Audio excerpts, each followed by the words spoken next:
Going back to the beach. We're live now. Okay. Okay.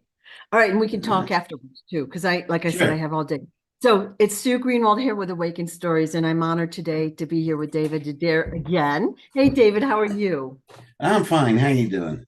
I am doing really good today. And today our topic is Pitholem, the entity. So we had Hmm. done two interviews before. I had split them apart, and we talked about really an overview of your life from, birth through age 17, a little bit past where you met Pitholem in Area 51. And Right. then we talked a little bit about that. But what I want to do is focus on Pitholem, the entity that was part of the powertrain of the ship you met in Area Right. 51, and ask questions really about how that's affected your life. Quite a bit. She it's strange how something I've had with me for about 54 years uh is now becoming current events in the news. Um there was a discovery made just recently here by the James Woods telescope, Hmm. and they found four of the oldest galaxies in the universe. These galaxies formed 390 million years after the Big Bang, which is just a few seconds on a cosmic clock. So these galaxies were amazing. And uh, a guy that I know, Steve Finkelstein, that's a real name, y'all. It's he is the head of the James Webb Telescope's uh, observatory and observations and such. And he saw these galaxies, and he has a daughter. I think she's 10 years old, and he named one of the galaxies after her. And I forgot what the spelling was. It was kind of odd. I wrote it down somewhere. Um, and they named the galaxy that. And Pithum was sitting here with me, and she said, she's looking at the image. She goes, "That's not its name. Here's its real name." And it sounded like a dolphin squeaking. I Ooh, said, I said, "Well, what kind of language is that? Something you can't speak?" I said, "Well, obviously." I said, "So what do you know about this galaxy?" "I was born there, so it's her home." how cool is that? And I said, "What about the other three galaxies?" And she goes, "Yeah, they all formed at the same time," um, which, according to James Webb Telescope, indeed happened. And I said, "She was born in between the galaxies. They're like, kind of like whales. They're born in deep oceans or deep space between galaxies." And we always thought, until James Webb Telescope, we always thought that that space was empty between the galaxies, Mhm. and we called it dark matter or whatever. And come to find out, she said, "Oh no, it's not. There are entire solar systems in between the galaxies. We just couldn't see them. Now we can." And she said that she was born in between the galaxies, with these four. When you get four of them in together, you get a cluster group, and in that cluster group, that's where she was born. And I said, "How old are you?" She goes, "About 13 and a half billion years." Billion, billion with a Yeah, B. that's Yeah. 13,500,000,000 years old. The universe is thought to be 14 billion, but now James Webb Telescope is presenting other data that's saying that the galaxy or the universe is now 26 billion years old. Not 13, it's twice as older than we thought. And Pithum said, "Yeah, well, keep working with your telescope. You're going to learn a lot more." And I said, "Well, got any other points coming up?" She goes, "Yeah, this year is going to be particularly difficult year for everything. You're going to have a lot of floods and fathom, and you're going to have food and water will become a primary resource. Mm. Uh, may not feel so bad here in America, but like the formula goes, if America catches a cold, the rest of the world gets pneumonia. Mm. So the rest of the world is in for a really bad event. Going to be a lot of famine and drought, and water will become a very critical resource. Um, Also, uh, Putin, she said, I'm surprised she mentioned him. He's going to get very sick this year, and his health is going to be bad. He'll be replaced by a younger person that's going to be 10 times meaner. So, Meter. God knows that's not, well, what is it, the Antichrist? And So, so when if Putin gets sick, is it a natural sickness or is it like, natural, okay. natural sickness. And, Right. you can't be as evil as that dude is and not catch things.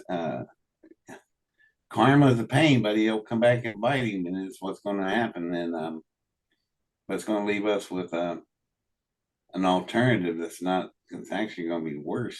Mm. Can't imagine it being worse, but they said it's going to be a whole lot worse. And also, here's one for you. Um, Everybody that can hear my voice, hear this. Something fantastic is waiting to meet you, and you're going to meet it. It's en route now, and you will meet up with it soon. And it's going to be a very uneasy truce or peace between us. Um, but we will get through it, and it'll be our first contact. So we'll see. I said, "Is there anything else?" And she said, "The economies are going to be shaken on the planet. New superpower will rise." I said, "Well, who's that?" And I never thought of this, but she said, "India. India will be very much responsible for shaping our future." And I went, "Really?" I said, "It is poised in the financial world. It's the next superpower for sure." So I said, "Well, that's interesting. Anything else?" And she said, "That's enough for now." But she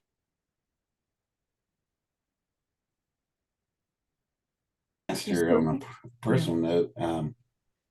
She says her family's arriving. And I said, and like I said to you, well, what's that mean for me? Do I turn into Dorian Gray? And when you leave, I just shrivel up? And she goes, "No, the things are going to go well for you." So I don't know.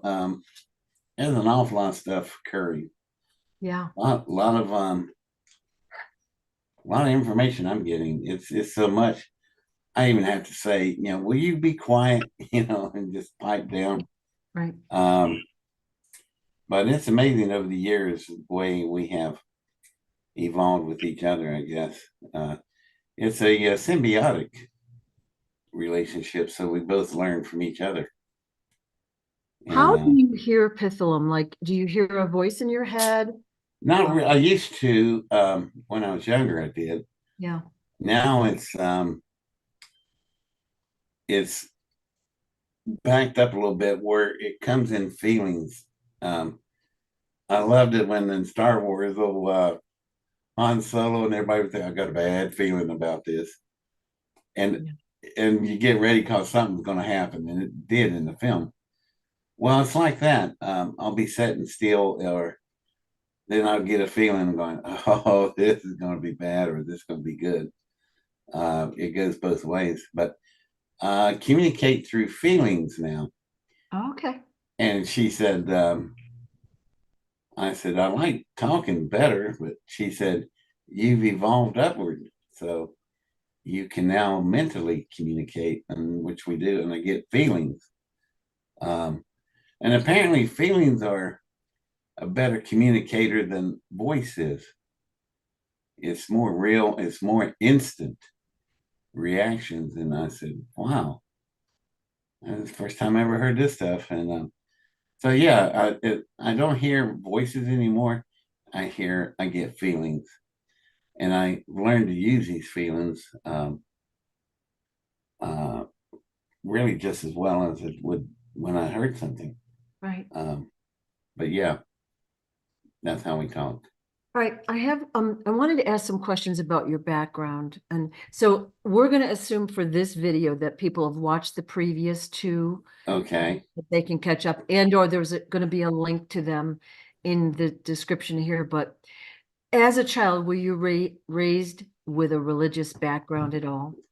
Very much so. I was raised as well, what a combination. I was raised as a Methodist with my mother, but my father and my grandfather was a primitive Baptist minister. It doesn't get any worse than that, y'all. Snake Okay. handlers, that kind of stuff. And they had I remember this Eastern Diamondback they had. The thing was huge. The body of it was bigger than my arm.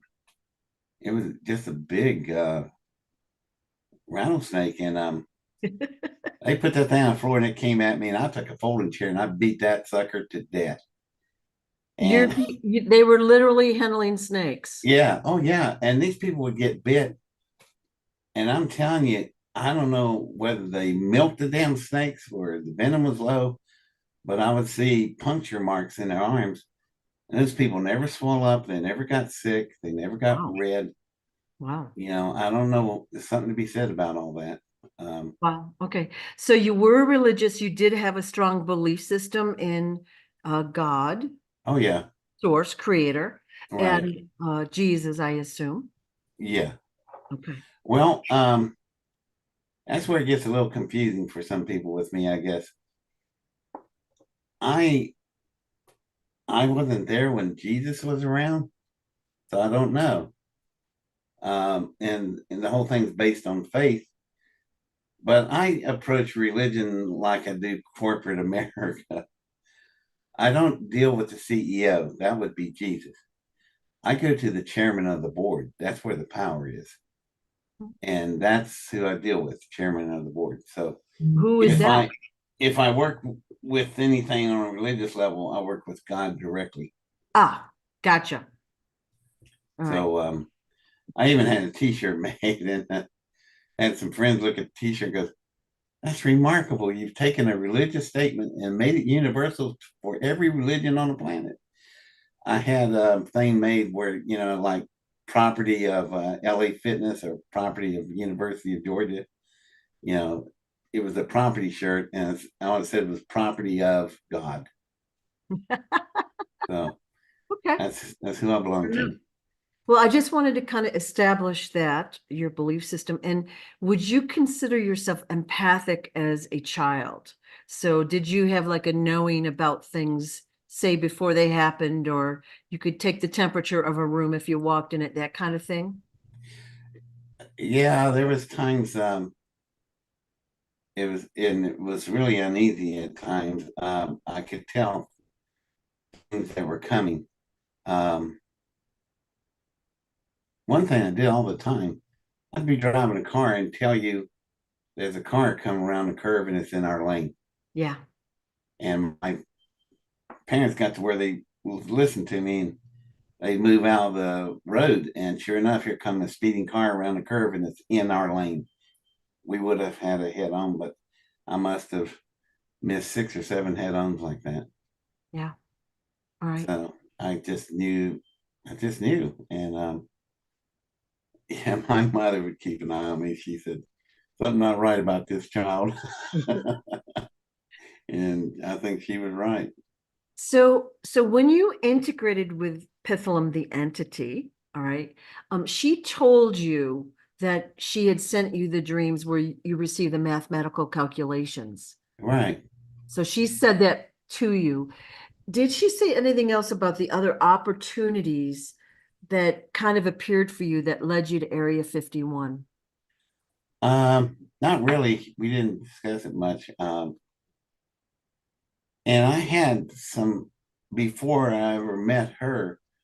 I had things going on with me anyhow that were of cosmic nature, and so I had some gifts and skills of my own, and And when she showed up, everything just got, it wasn't new, it just got augmented Right. even better. Right. And my question to her was, how'd you pick me? How'd you find me? And she didn't want to answer it at first. And I said, I gotta know. And she said there was encounters before you, and there was in my family there was. So that's when she got first aware of me. Ah, okay. So other family members had been brought to her attention in some fashion. Is that what you're saying? Yes, indeed. Okay. Um, I want to reach over here and turn the light on. There we go. Right. Yay, we can see you Getting dark better. outside. So Yeah, then how about that? that dovetails with my next question is, did you know or work Pitholem in any previous lifetime, reality, or timeline that you're aware of? Or is this the first encounter? Not that I'm aware of. Okay. Okay. I love those previous life meetings. I got drug into a couple of them. And have you ever noticed people who are in those meetings? There's somebody famous. They were Einstein or Newton or whatever, and so they couldn't wait to hear what mine was. And I guess mine was, it was a more honest answer, but it was almost borderline sarcastic. But I said, "Oh, I know who I was. Who? I was Omar, the cart boy." And I told them not to put those camels over there to be a stampede, and they did. And I got ran over and I was killed and I was stumped to death in a pile of camel crap. So that was me. That was my famous past life. I was Omar the cart boy. And So I that, asked them in that meeting, I said, "Hey, when you leave your body experience, do you tie a helium balloon to you so you can find your body when you come back?" And they, I was trying to just be a pain in the ass, they just didn't get it. But I said, "Oh no, that sounds like a good idea. Well, you do it in the parking lot. You tie it to your car so you can find your car out there." And I thought maybe we should do the same for our bodies, but they said, "No, you're attached to some kind of thread attaches you to your body." They say, um, "I just don't do that stuff. Quite frankly, I haven't had to. I've already had everything I needed." right, right. I was just asking, really to find out why Pitholem chose you. Like, did you have previous encounters? I know you said that your left and right hemispheres of your brain work in Right. tandem. Um, and you have basically photographic memory. And so Right. brain is, well, let's say more in use than the average human. Yeah, that'd be fair to say. Yeah. And I was wondering if that was the reason she chose you or whatever, but to me, it feels like she left you stepping stones through your entire life to get you to Area 51 to take her out of that situation. Yeah, she had plotted that thing pretty well. She said, because when I was sitting in the maintenance chair of her Yeah. um, power plant, she said, when she told me to be quiet, and I'm sitting there, and I asked, "Who are you?" She goes, "Who do you think sent you the formula that you wrote down, knowing that you build a rocket, knowing that your government would bring you here," which they did. And she said, "And once you got here, you interact with me, you put your hands on things, you went inside, got to the spot, and then I downloaded, and now we can leave together." And I'm going, "What do you mean we?" And she said, "You're stuck now, buddy." So, Yeah. but she picked me because when I was real little, like 2 years old, she said I had a capacity she hadn't seen before Right. of learning and understanding, remembering things. So what she was looking for is a vessel, Right. something that she could store a lot of her knowledge in that wouldn't leak. And she said, "I found out that you didn't leak." I said, "Well, that's good. That'd be a mess." And she said, "You could withhold it all." And it's been difficult at times carrying that stuff. Things occur in regular life, and that this thing's there, and uh, when you do stuff like that, certain responsibilities come with it, which you may not want, but you just got to put up with. Um, I, People probably sitting there trying to think, well, what is he talking about? Uh, I'm real good.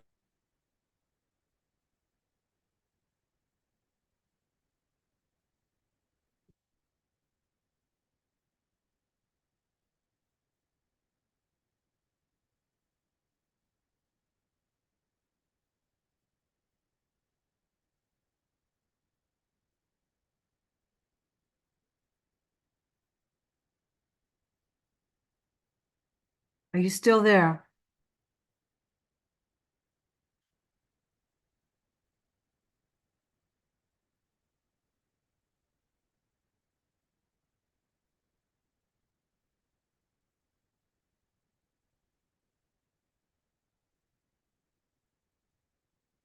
Okay. I'm gonna wait and see if David comes back on.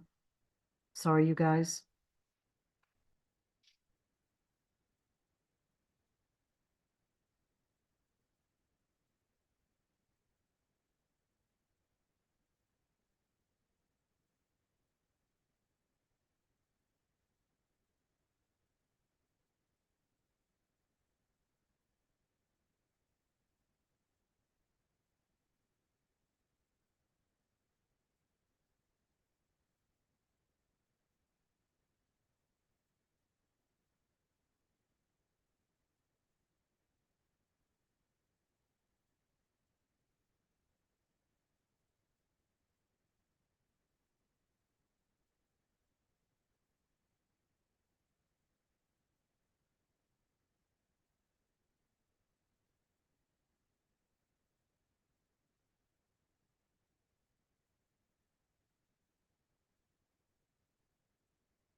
Well, as long as we're talking, for those that don't know, this is the Pitholem ball.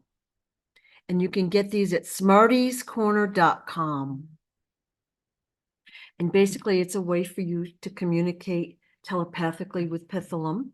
You don't especially need the ball to do that. You can do it on your own, but the ball is beautiful. And it comes with a little base that lights it up in various colors. So it is really beautiful, but it also feels so good to hold. So if anyone's interested, go to smartiescorner.com. Just trying to fill in the airspace here, guys. I don't know if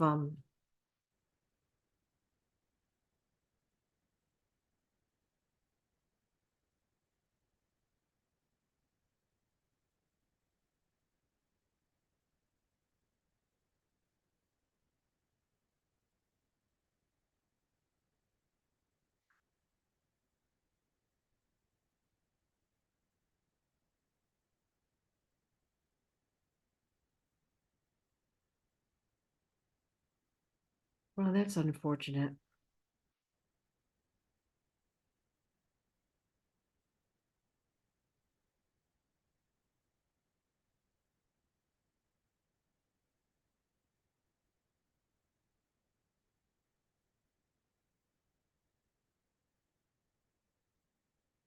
Hi there. You got dropped from the video.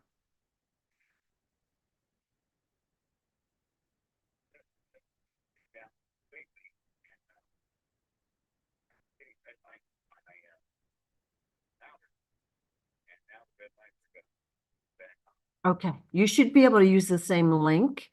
You want me? I can hang on the line if you like. Yeah, there's people still on the call, so, or the video. Yeah.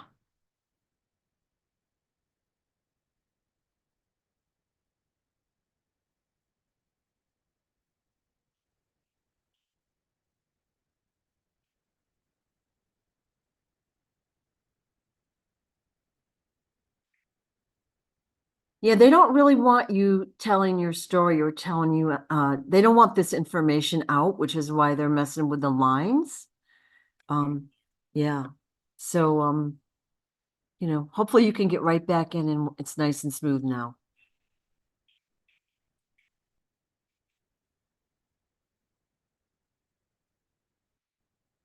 Okay, okay.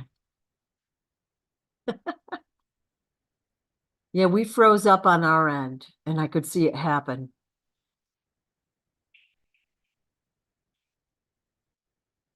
Yeah, yeah, yeah.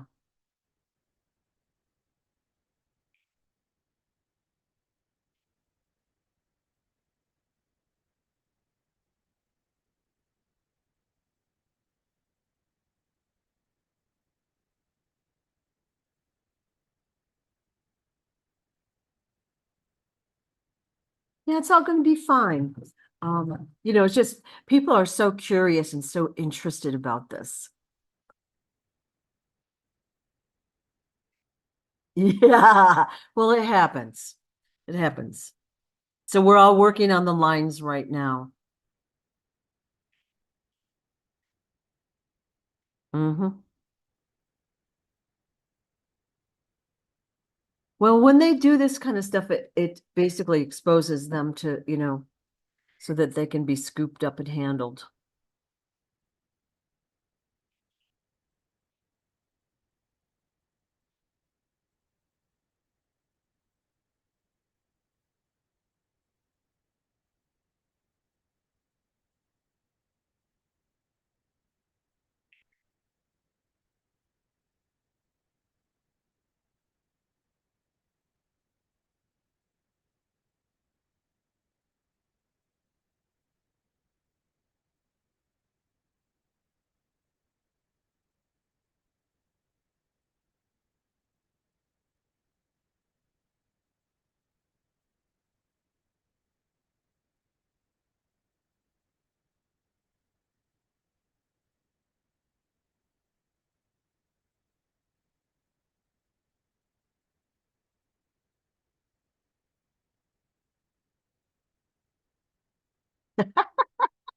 It's not the first time it's happened.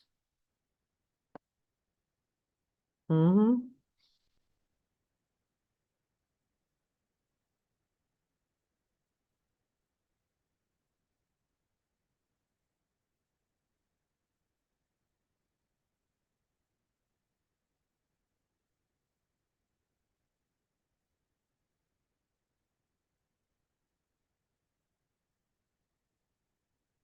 Oh my golly. Whoop, whoop. All right.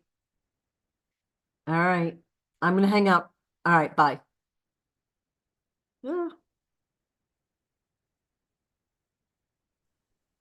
Ah, there's that face I know. Okay, we can't see you right now. Okay. Sure can you? Let's see. Hold on No. here. I might. Okay. Now you might be able to. Let's see. No. No, I can hear you. Woo! There Oh we my go. golly. The crowd goes wild. Hey, you know what? We gotta keep these fun. Like we can't be too serious about it. No, you can't let it upset you. Yeah. It's just, like you got two wolves in you, and which one are you feeding? That's the one that will live. Yep, So don't yep, feed the mean wolf. yep, Um, don't let this get you upset. yep. I've just learned to take it as whatever. Here we go. All right. Um, the more they interfere with us, though, the more that you must be making an impression. You're Well, getting somewhere. the more they They interfere, don't like, yeah, go ahead. yeah, they didn't like me the last time I did that. I saved about 2 billion people not being burnt to ash because they wanted to do the first strike thing. I take it away from them. Yeah. And then they basically took my life away from me. I never got to be what I wanted to be. And I ended up becoming something else altogether different. And so, see, I wanted to be a college professor. I wanted to teach. I think that would have been the greatest thing I could have done. But Instead, I became, God, member of the covert world and worked for O&I for 20 years and did all these other stuff for another 20 years. So that brought me up to this point, and I guess they're just not happy with things. Well, you have, and I'm going to say it's with Pitholem's help. Right. They've tried to, harm you, kill you Oh, yeah. multiple times. And you've told me stories that we haven't talked about on camera yet. And they've always been foiled. And that probably is Yeah. a source of great irritation from, we'll call them the bad guys. And then the good guys, like they just like you fall into their lap. And it's been a beautiful story. And we've joked about it like it's a mini series. I There's had one so guy tell much. me, right to my face, it was so funny because it's like what the Emperor said to Russell Crowe in Gladiator. Why can't you just die? Yeah. Well, there's a reason. Yeah. Don't want to give away too much. Yeah. Yeah. There's more to come. The Yeah, story's not over with. yeah. And that That's was what, actually one of my questions down at the bottom of my page. Like, yeah. really, do you feel like there's more to come? Don't Oh, you absolutely. feel like you're just really starting to get started now? Don't you feel that way? Yeah. And that's so weird because I turned 70 last month and, and here I had like 5 heart attacks and standing there talking at the end of the tunnel with the light and all. Hey, that stuff is real, y'all. Been there, done that. It really is. I walked down the tunnel and met up with this guy in a white duster that looked like from 1860s West, and it was all the way down to his ankles. And turned out that was Jesus himself. And he said he was out riding. And he was told by his father he had to come and talk to me. And I said, "Well, what's going on?" He goes, "I was going to ask you the same thing. I don't know." I said, "I want to just go home. Can I go down the end of this hallway?" And he said, "No, you got to go back." And I said, "Yeah, I turned 70 last week." And then he smiled and turned his head a little bit. And he said, "So Colonel Sanders was 70 when he started KFC." And I thought, God, I got the Son of God talking to me like this. And I thought, Lord have mercy. So he said, "You got to go back." And I died a second time. I met him up, we met again. And he told me, "You got to quit doing this." I said, "I'm not doing this. I'm just a little old measly human being. I need some help with this. The body's just not holding together, I guess I was, the second time I died, I hemorrhaged to death. They put 3 pints of blood in me. That's a lot of blood. Yeah. And so I said, "Guess I'm going to go back again." And he said, "Yeah." He said, "We'll help you out." Boy, did they ever. I 3 weeks after I was dead on the table, I was driving my car. And I asked the nurses who were looking at me, and "You drove yourself here?" "Yeah." And they said, "We saw where the occupational nurses and the registered nurse, they all signed off on you. And you were dead 3 weeks ago." I said, "Yeah, I know." She goes, "Nurse wrote in her notes here, you stood up and sat down in a chair. You did it 15 times in 30 seconds." She goes, "Athletes can't even do that. What is up with you?" And she said, "Then you're at the clinic, your doctors are looking at your blood pressure 120 over 70, pulse 72. Your said you're diabetic, but your diabetes is at 112." And they said, "How are you doing all this stuff? Your oxygen was 99." I said, "I don't know. Well, somebody said they were going to help me out." And she said, "Something's happened to you. Everybody signed off on you. You're free to go." Right. Well, do you think Pitholem had anything to do with you, your being here still? I must have had something because I noticed her and Jesus did a lot of talking by themselves. And she explained some things to me. When an organism has lived as long as they have, how the phrase goes, the longer you live or the more you exist, the closer to God you are. I said, well, y'all must be like right next shoulder to shoulder. She goes, yeah, we pretty much are. But yeah, they said, you got a busy life. It's going to get busier. It gets back to what you said. It's like everything's starting up again.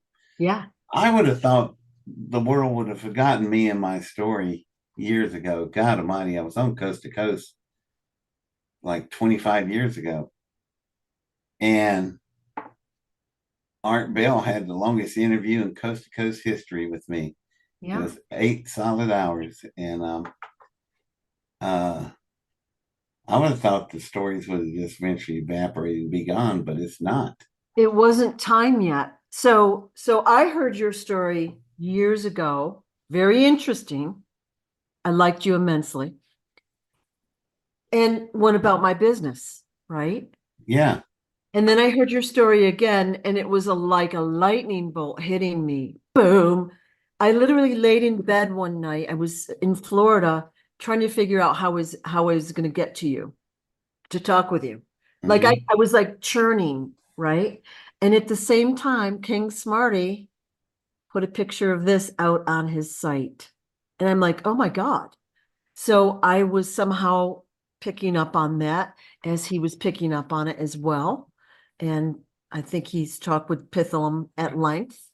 And it's been very exciting ever since, right? Yeah. People ask me stuff about that, and I told them, I don't know. I'm not privy to that. Yeah. Sometimes I don't get invited to things, and that's people. Aren't you offended? No, not at all. It just means less work. Uh, I said Well, they work me all the time, but I said, no, I don't have an ego that gets in the way of things. yeah, yeah. Well, let's go back through the story. I have tons of questions, always Sure. questions, but it's such an interesting story. I kind of want to set the foundation for people because I think the future is going to be so exciting and so busy. We can't even imagine what it's going to be like. It's gonna be a buggy ride, y'all. Yeah. So, so we've talked a little bit about some of your experiences. Like I said, they tried to kill you multiple times. So either they love you or they hate you, pretty much, Yeah, right? pretty much. And the guys that love you have promoted you, given you these amazing opportunities.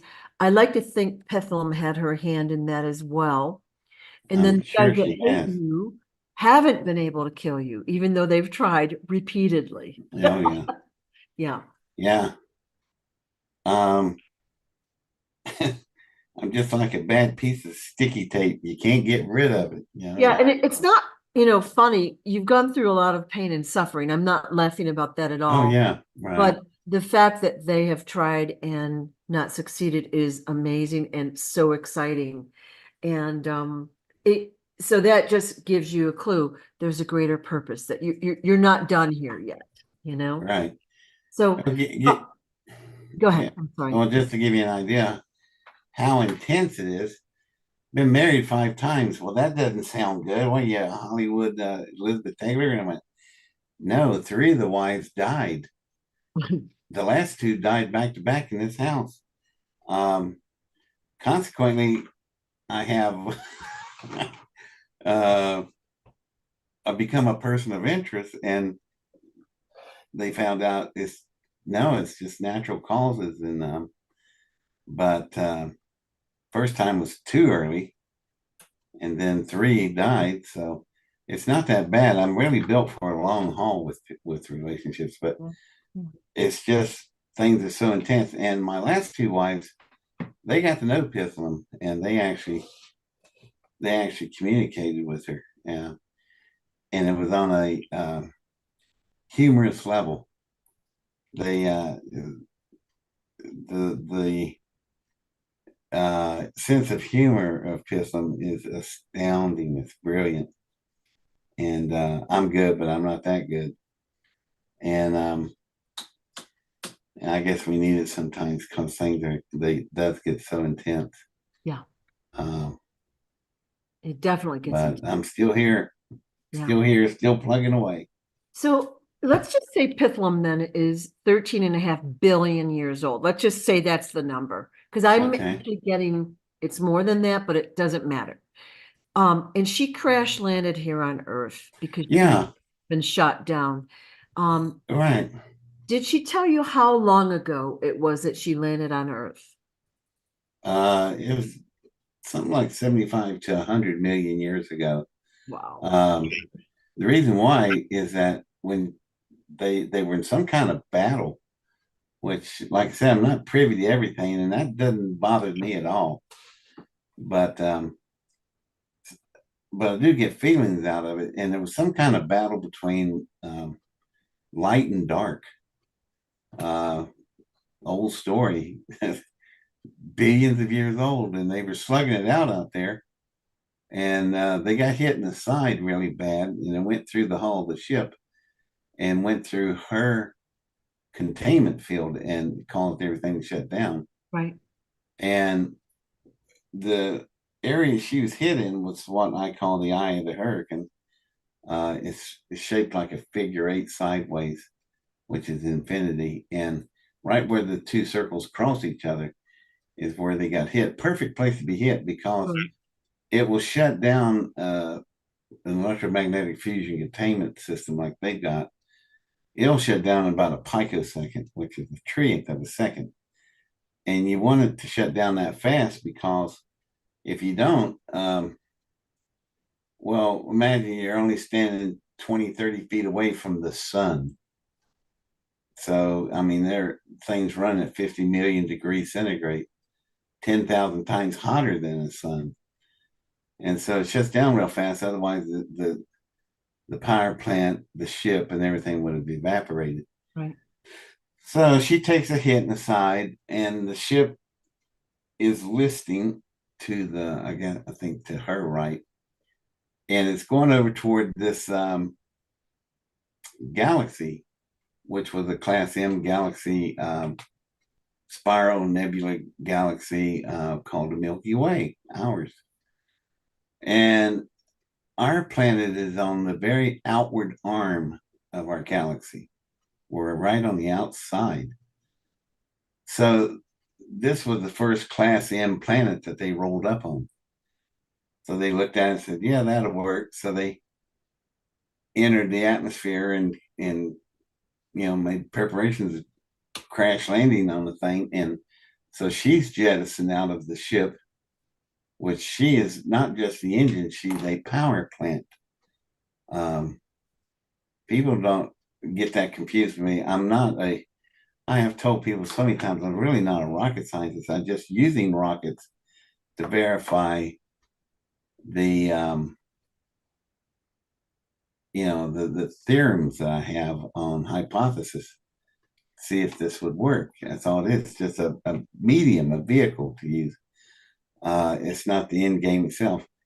She is an entirely different type of power source of her own.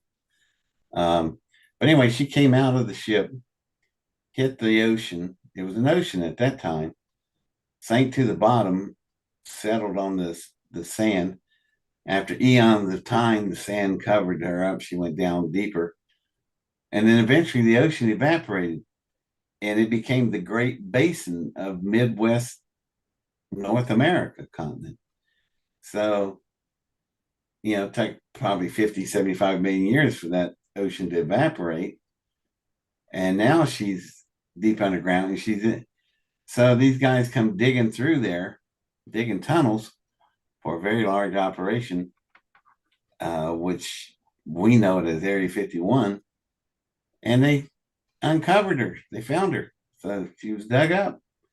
So, and she even mentioned them. She said, these were the guys in the blue hats. Well, that's the Air Force. So they were building Area 51. They dug her up. And they didn't know anything about it. They don't understand anything how it works. So it's got a big hole in its side, so it's not operating. And then they, years and years later, here comes a teenager in the news, and he's built something very similar to what they got in the basement down there. And they're looking at each other, the Air Force people are, and go, how in the hell did he build an electromagnetic fusion containment system? So they became interested. And once I got in the news with that, boy, life was never the same. Then the story starts. General Curtis LeMay shows up, 4-star general. And he's got plans of his own called First Strike, which I never did understand what that term was when I first heard it. Right. I thought it had to do something with baseball. I don't know. Well, I mean, nowadays it's in every single movie, kind of, so everyone yeah. knows what it is, but Well, back in 1971, we never heard of it. We didn't never even heard the term but when First you Strike. got to Area 51, they weren't really planning to put you two together at this point. That wasn't like No. the plan. That was Pitholem's plan. Yeah, and there was a guy that became instrumental in that, and it's interesting, he became instrumental, but yet he was a deficit of a character. The guy was a sociopath. His name was Dr. Arthur Rudolph. Mhm. Look him up on the internet, y'all. There was no internet in my time. I just had to deal with him head on. He looked like a little blue-eyed, gray hair grandfather or somebody. And turns out he's a full colonel in the Gestapo.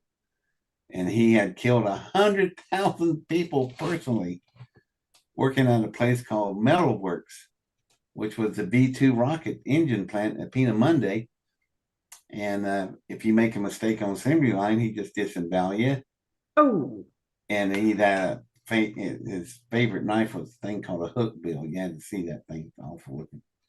It's a big curved blade like a hook. And he'd disembowel you, rip you open, and hang you from the rafters by your intestines till you smelt so bad the guards couldn't take it, and then they bury you. And I so mean, sorry. that's the guy I had to deal with. Yeah. And how did we deal with him? Well, we gave him the Most Distinguished Service Award of NASA, chief architect of the Saturn V rocket engines that took us to the moon. And yet, all this, NASA knew all this about him. They just chose to keep it quiet. Of course they did. And boy, that guy was right. NASA, not a straight answer. Right. Not one straight answer ever out of NASA about this stuff. Right. And they are the worst bureaucratic cesspool I have ever had to deal with. So basically Pitholem was already in the ground near Area 51 when they were digging their tunnels in their Correct. structure. So she was kind of there already. So they're like, huh, that looks interesting. Let's stick it in a Yeah. Yeah, let's brush the dirt off of it, and let's see if we can make it work. Yeah. So they Well, started they were studying it. clueless. They were Yeah. just clueless, and they didn't know where to start and what it was and how it worked. And they brought out people from AEC, Atomic Energy Commission, and at that time, it wasn't until in the 40s, Trinity and all that going on. The Trinity test, Manhattan Project. That's when she started catching a lot of attention because they went, oh, this thing's nuclear. And so they started looking at it, and it's totally different from anything they were used to. Which brings back to the question, which is my story, how did a teenager get to a point where he could do such a sophisticated piece of, Yeah. It wasn't that hard, really. All the circumstances that happened, I was put into a place where on the commercial civilian side, I had everything NASA had. So I went at it. Right. And we built it. So you said basically she was jettisoned from a damaged ship. So Right. she landed, let's say in the ocean at the Yeah. time. The ship presumably crashed somewhere on Earth. somewhere on Earth. It stayed on Earth. The ship and crew went together. And I asked the Air Force people, this is a power plant I'm standing on top of her. And I said, this came out of a ship and ship and crew. Where are those people at? Did you pickle them, put them in bottles? That's going to really piss me off. I get shot by a very pissed off alien with a ray gun because his friends have been pickled in a bottle. And he's not happy about that. I mean, that just sucks all the way around for everybody. So, Yeah.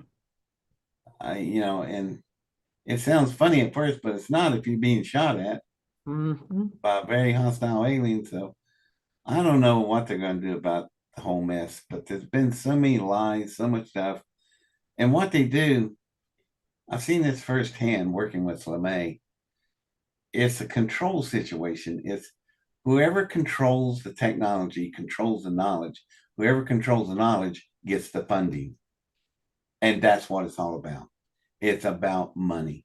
Bingo. These agencies are battling within their own ranks and files with each other, right, trying to possess the technology and the knowledge so they can get the funding.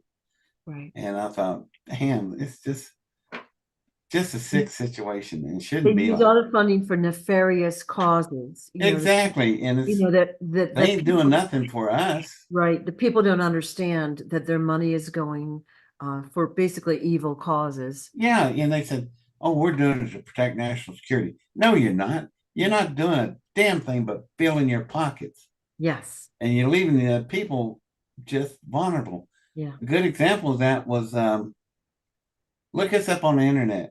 2012. Look on and go to the solar storm of 2012. It was in June or July. There was not one, not two, but three CMEs heading straight at us. Corona mass ejections. Each of them are the size and mass of Mount Everest. And they're made of charged plasma. And they were heading right at us. And we've been hit by a CME, which is like a bead of sweat off the sun. In 1869, in September 3rd, we were hit by a CME. And it was powerful. It was so powerful that when it came into the upper atmosphere, it blowed right through the Van Allen radiation belts, went right into the upper atmosphere, charged the living daylights out of the electrons and neurons. And the result was the aurora borealis lit up so bright, people in New York City at midnight could read newspapers by the aurora borealis. It was that bright because it's charged so hard. And people down at the equator could see the northern lights. I mean, that's a hell of a charge you just did. Yes, so. So what came at us in 2012 was 3 times that size. There's 3 of them. The first one would have blown away the radiation belts. The second one would have eradicated the atmosphere layers, which is your ionosphere, your stratosphere, mesosphere, troposphere.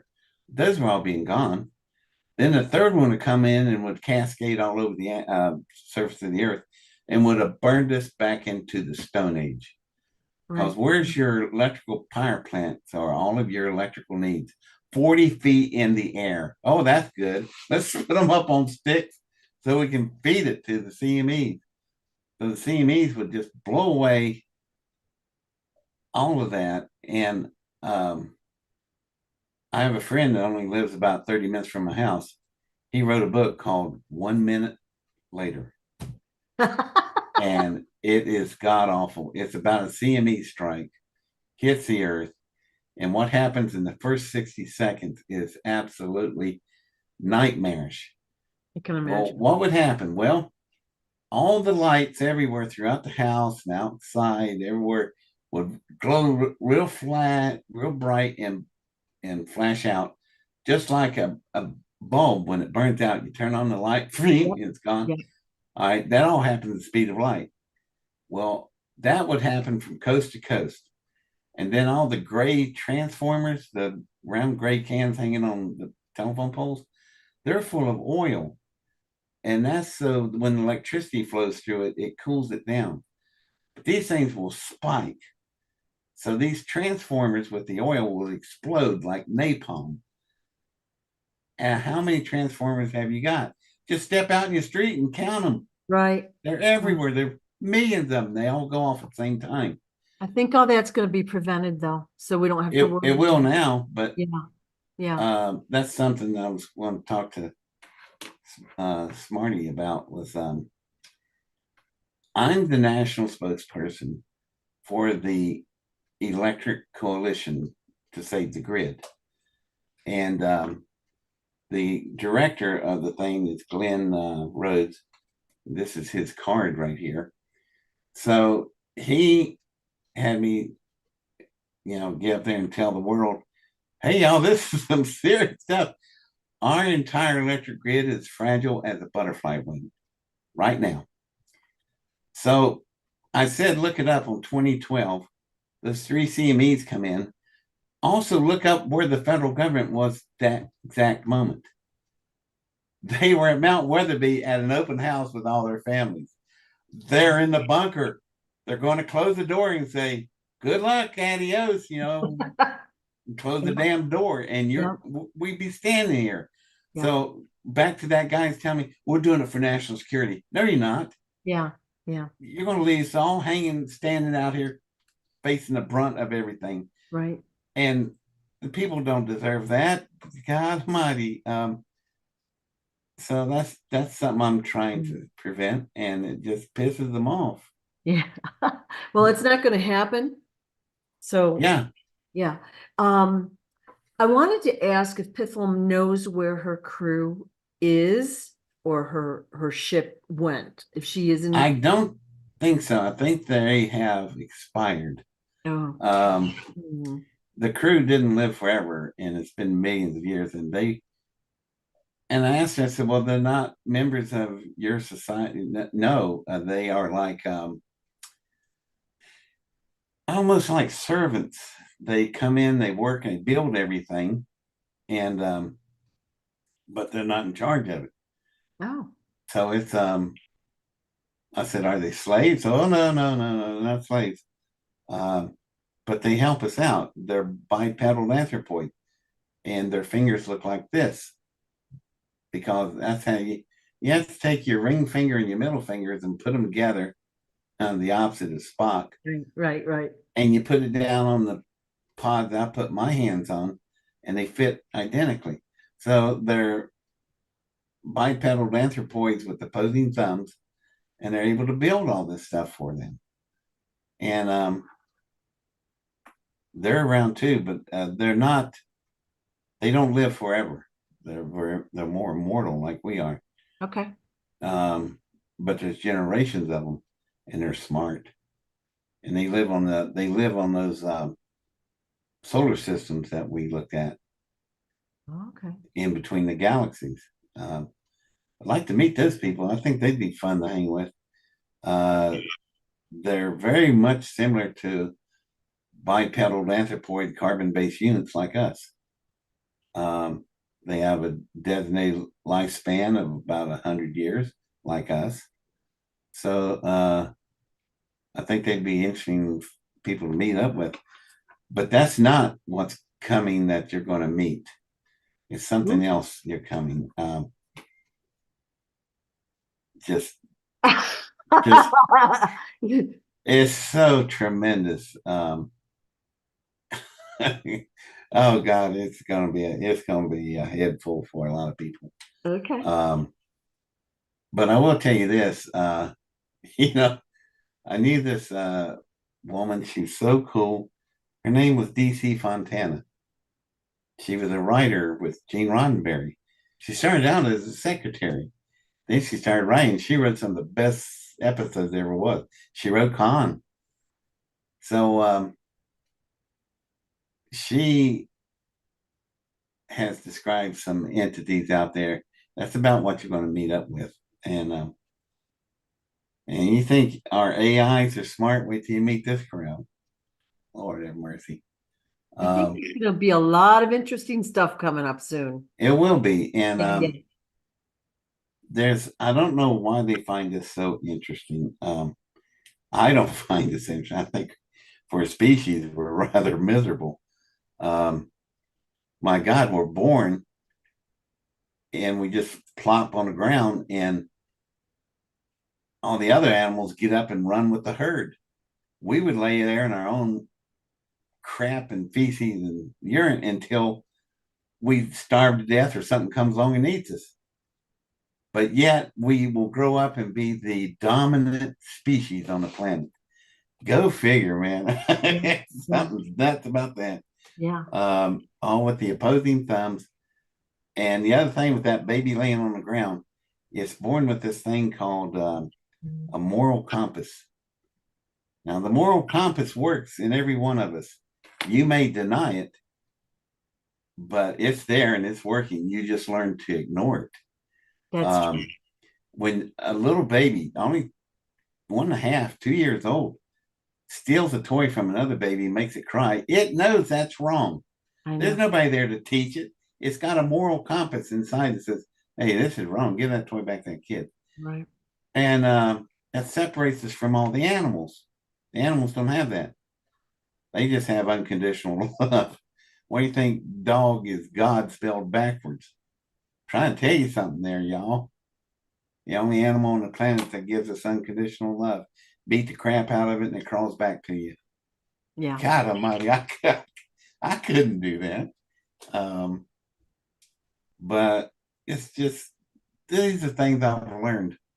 Yeah. And I don't know if I've learned them on my own or I've been pushed in that direction. I've had some really seriously good teachers along the way. And if you ever wondered about this, I'll tell you the truth. Karma is a female. She is definitely a female. That's why the vengeance is so bad. But don't mess with karma, y'all. That's very unwise. So, But if you listen to her, sorry. Go ahead. Go ahead. she's just a great educator. She's a great Yeah. teacher. Yeah. One of the best teachers I've ever had. And if you can't learn from your mistakes, there's something wrong with you. So did Pithum ever mention a repair of her engine, like that it will be repaired in the future? It will be used in the future? Yeah, that's the coolest thing about this. Because the way they are, they're like eternal creatures. They live on forever. So she she told me, she goes, you know, you got enough stuff in your brain now, you could repair my engine. I said, yeah, but I don't understand. I don't have a clue about some of the material you got in there. There's crystals in there. I haven't a clue what they do. I think they're from a different atomic code. They're not even on our chart, like a dilithium crystal or 100% unobtainium. I don't know what it is. But don't you think she'll assist you when the time is right? Oh yeah, I think Yeah. I've always told her, I said, I'm not a bonehead. I can learn. And so I've learned how to do things. Now, did Pitholem actually use the words class M planet? No, I did. That's my Okay. measly little brain putting it in a category I that I wasn't can sure if that was understand. a real thing or if Her language, I can't even pronounce. It's like if you could speak with a dolphin, you could talk to her. okay. It's just a high pitched, squeaky frequencies, Okay. and that's something that Marty keeps drilling in all of us that it's frequencies, it's frequencies. Frequency. It is, and we don't understand one bit of it. Right. In the low and mid range, we do with our music, but that's about as far as we ever got with it.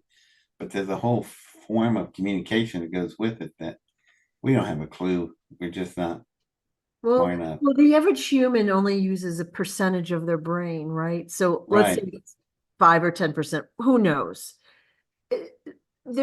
I've got to believe that there's been suppression. Of course, we've got programming and we've been dumbed down on purpose. Okay. But beyond that, there's been suppression about us fully using our capacity to think. And I think we're going to have that in the very near future where we're going to have. Yeah, you're really hitting on the ball here. Yeah. I know. That's funny I say ball. Um, you're really hitting it because that's coming. Yeah, There's going to be, there'll be a time on this planet where people won't even talk anymore. They'll just be thinking to each other. right. And the minute that starts, so much of the bullshit and the borders and the cultures and the territories and all that stuff will be gone, and y'all can move together in unison on the planet. Um, one thing I found interesting about Gene Roddenberry, he was a good friend, but he was a card carrying communist. He really was a socialist. Because every planet you went to in Star Trek, think about it: one government, one world rule, one species per planet. And he was trying to tell you something. And I thought, I think you're into something there, Gene. And he said, yeah. He said, when we can learn to hear each other's thoughts, all distrust goes away Bingo.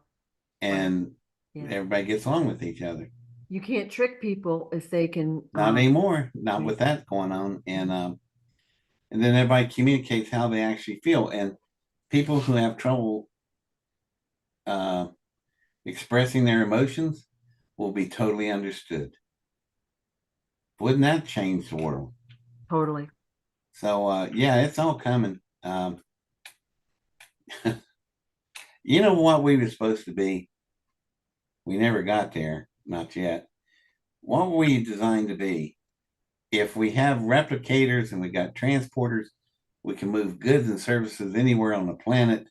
Nobody needs to work anymore. You don't need economy, you don't need money in your pocket because you got all your needs met. So, what else is there for you to do? Explorers. We were supposed to be explorers. We were supposed to take off from our cradle, our crib, which was Earth, get out there and go explore the other planets and races. That's what we were supposed to do. But maybe we'll get there yet. Maybe we're just so slow and crawling out. I don't really think it's us, the humans. What I think is that there has been a dark force here on planet Earth that has consciously held us back. They've blocked, they've interfered, they've tricked They us. want to control it all. It's all about control. Totally. No freedoms, nothing. Yeah. So the average human is an innocent being that has been programmed and tricked its whole life. Oh, absolutely. Conditioned. Right. And Classical condition. we manifest by our thoughts and emotions and belief systems. So if we have incorrect information, we're manifesting something that wasn't supposed to be. Right. Exactly. Yeah. Yeah. So I It's think that's what you're talking about. There's going to be some great stuff happening here on Earth because all the dark forces will be taken away and exposed, and then we'll learn how to be telepathic. We'll learn how to treat each other. We'll learn, not the things that we were supposed to know way back when. yeah, it doesn't mean that you'll be rid of evil forever because the good in the universe cannot survive without the evil. They both have to be there. It's yin yang, positive, negative. They balance each other. You wouldn't know how good something is because you have nothing bad to compare it to. Contrast. So, Yeah. so the good and the evil is never going to leave. It will always be here with us because it's the way we're created. Um, I also think we're going to have this evil exposed. So we're going to know the history of what's really happened and why it happened and who did what. And we're going to learn so much from that because right mhm, now we don't know the real truth. So how can we make better decisions when we don't really know the truth, right? right. I, Um, yeah. you'll learn the truth when you get to this this fantastic thing coming our way. All right. We'll fix all that. You will get to that level you want to be at.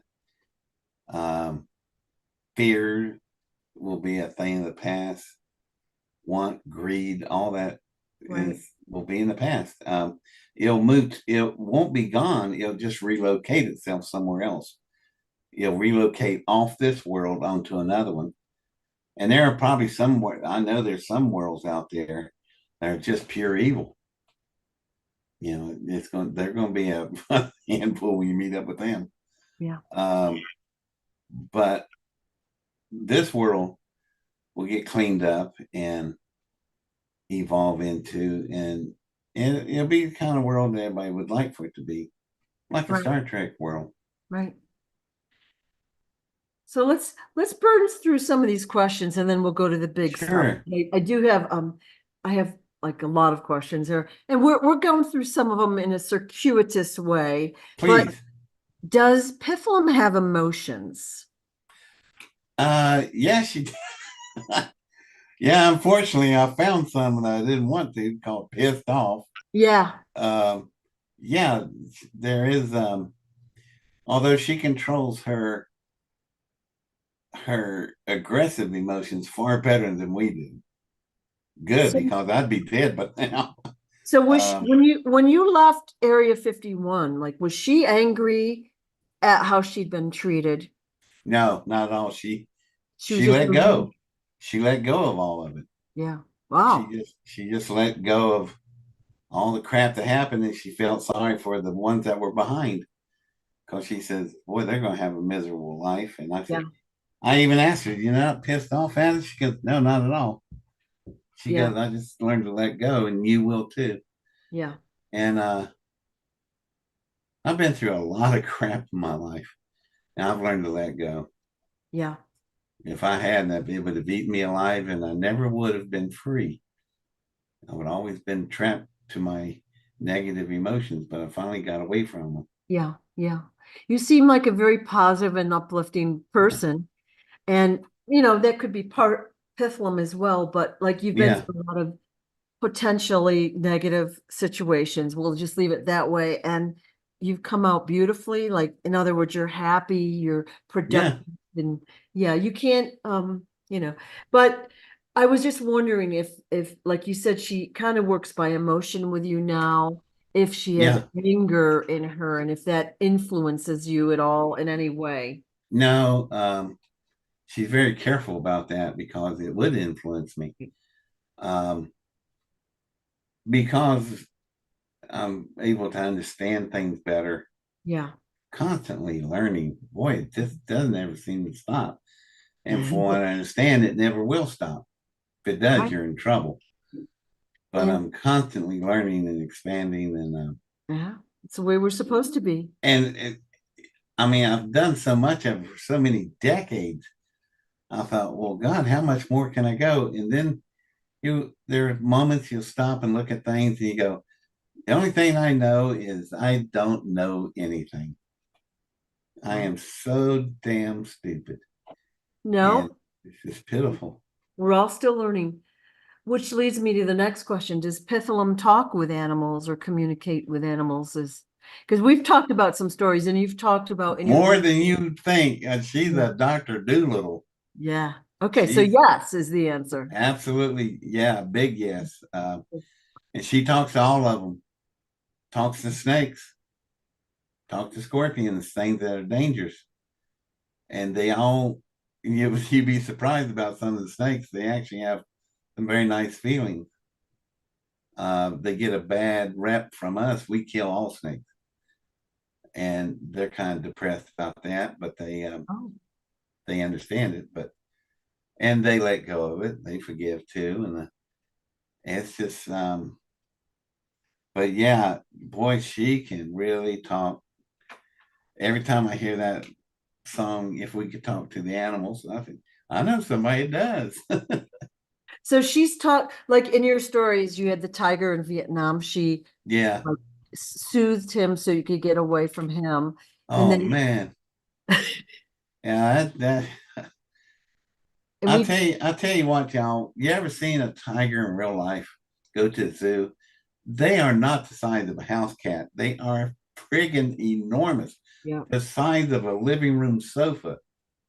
5, 6, 7, 800 pounds is normal. And they're all muscle and all teeth and claws. And you think you're going to outrun or beat one of them, or Daniel Boone when I killed a bar? Yeah, like sure you did. Um, you won't stand that chance. And when I came up on that particular tiger, the only thing between me and it was air. There's no glass, no bars, nothing. And you're looking at it, and you're only like less than 10 feet away. And it's looking at, well, its eyes look right into you. And it's like, oh God, you know what a rabbit feels like right before it gets eaten. Yeah. And it's very unnerving, very it does things to your head. And all I could do was just talk to it.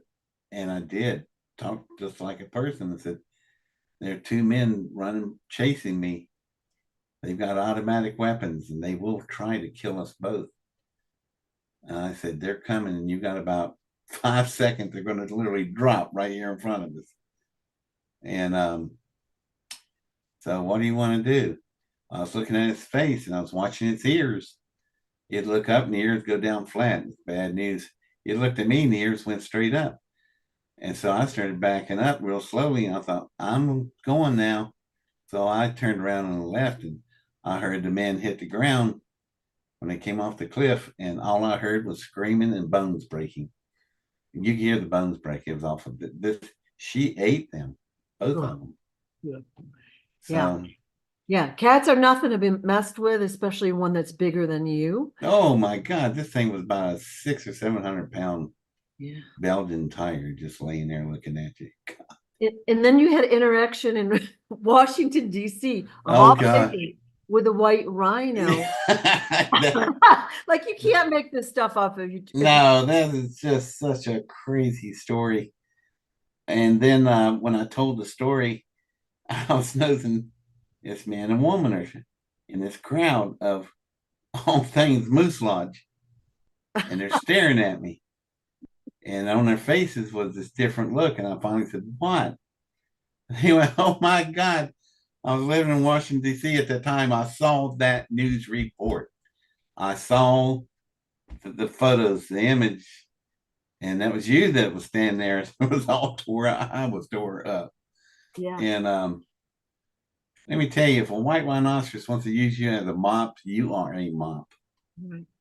And she was just mopping the pavement with me. And I don't think she really, I don't think there was any malice involved. I think she was just, like maybe I was the nuisance, like trying to push me out of the way, but I was hanging on to her. And because when she backed up the second time, and I thought she was going to come at me again, I just yelled, stop! And it stopped. He looked at me and goes, phew, and it runs right past me around the corner and gone. That's crazy. It's Yeah. crazy. You can't make this stuff up. No. Yeah. Now, when I was standing there and I heard the woman down the street yell, watch out.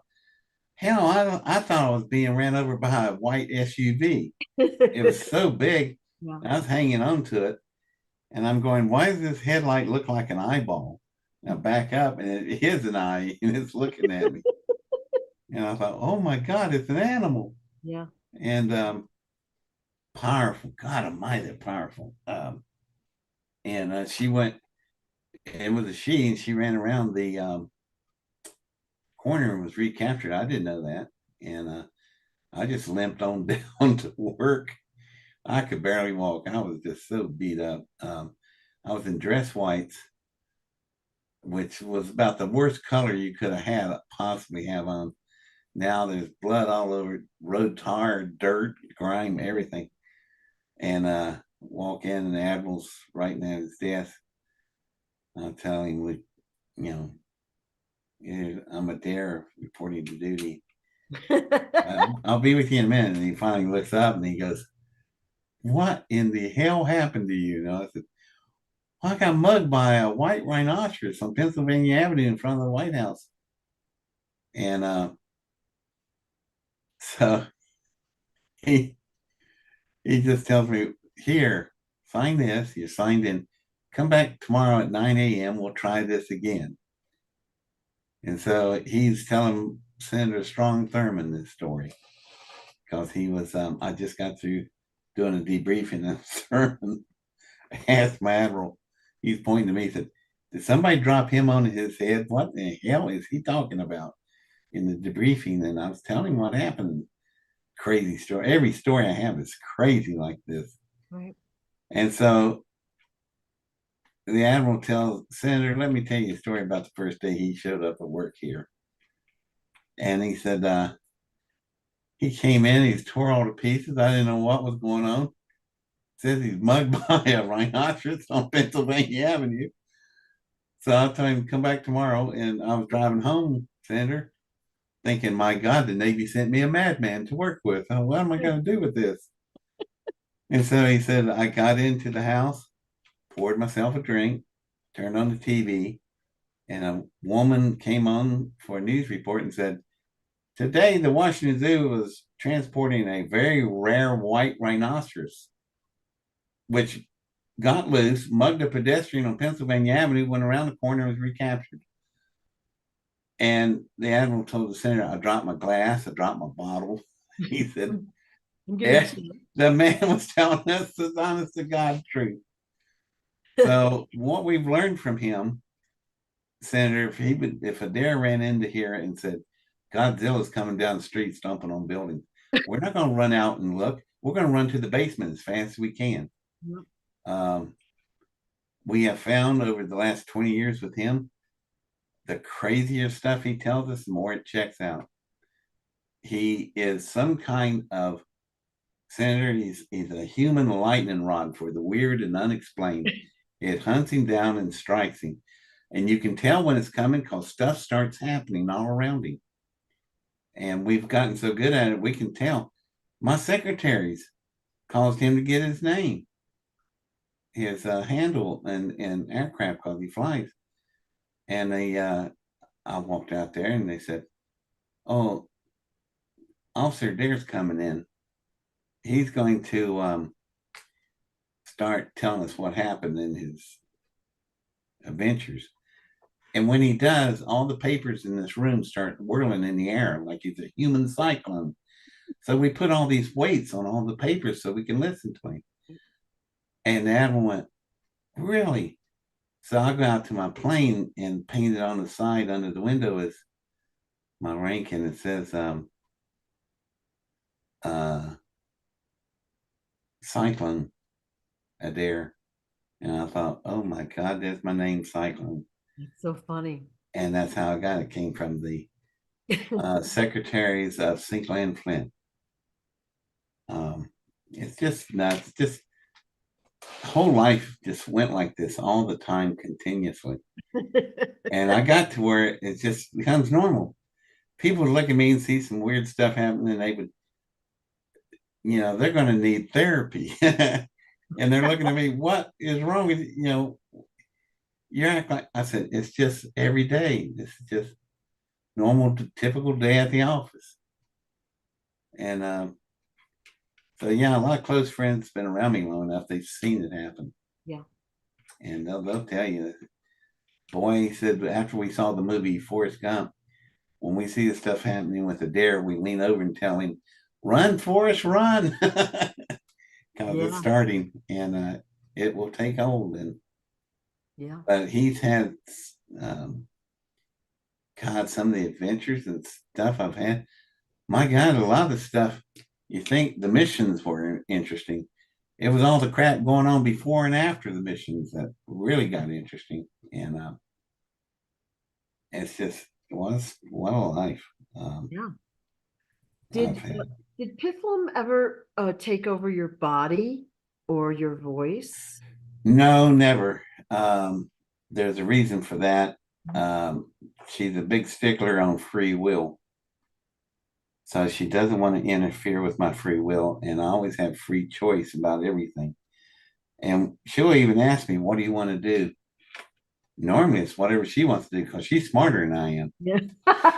And she'll figure her way out.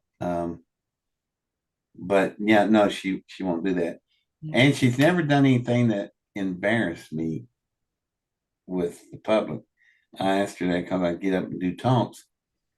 And a couple of times she's taken over for a few minutes, but I thought, don't say anything that'll embarrass me. And instead, it was brilliant humor. Oh my God, her humor is so brilliant.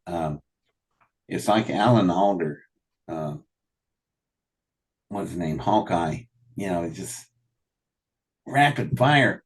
We had there were two PhDs in the front row that I knew both these guys, and they're real PhDs from. One was from MIT, the other one was from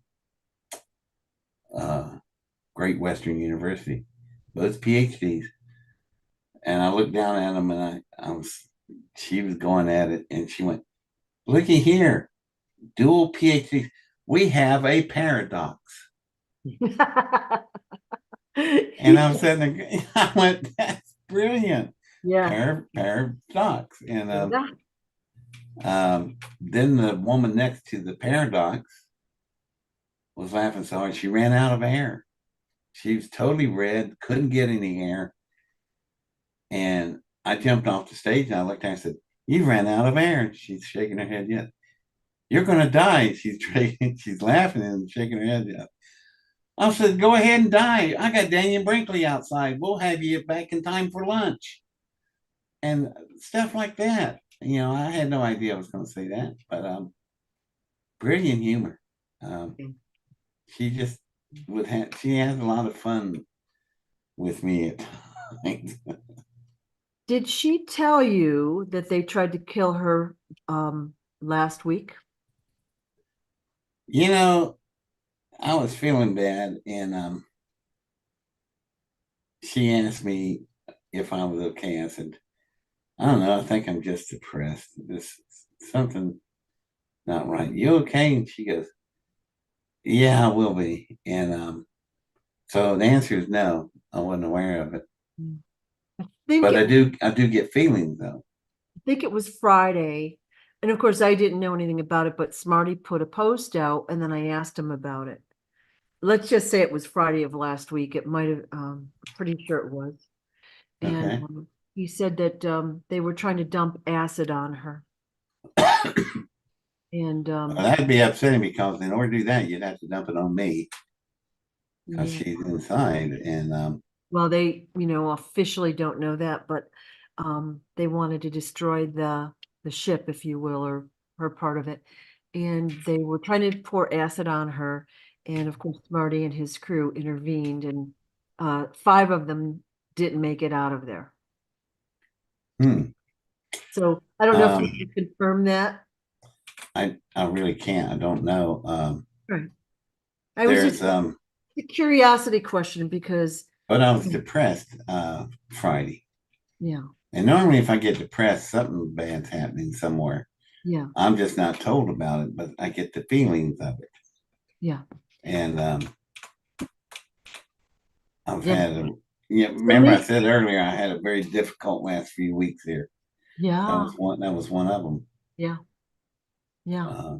It's been So perhaps you picked up on that, and of course you didn't know the details, but there was an right. intervention on her behalf, your behalf, and which leads to, really one of my last questions, but how will you feel when Pitholem has her own physical body again and leaves you? Will you feel like, I guess, lonely?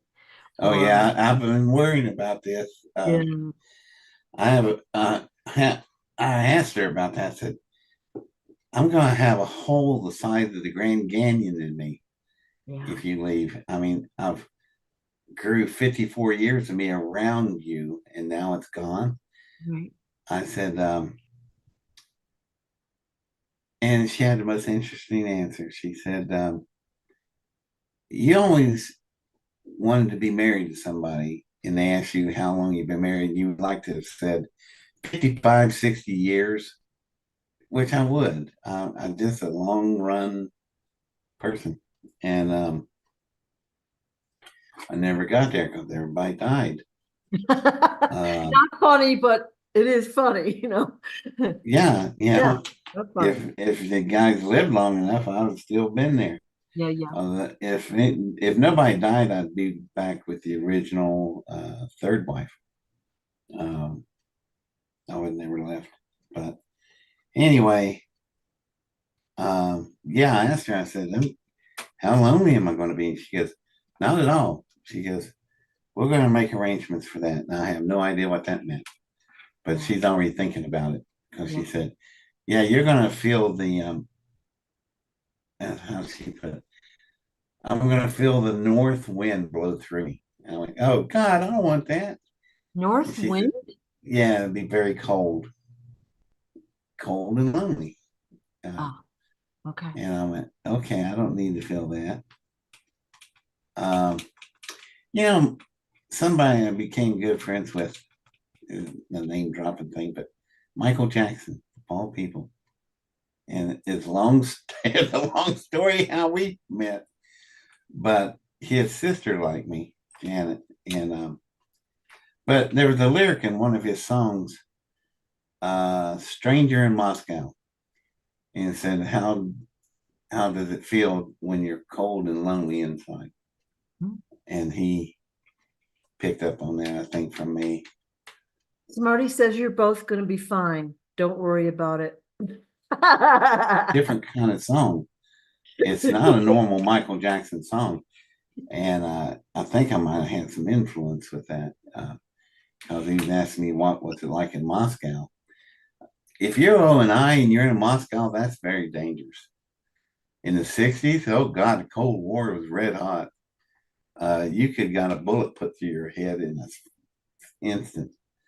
But fortunately, I didn't have that. And because I ended up liking the Soviets, I even got invited by the KGB to join because they said I was so much like a.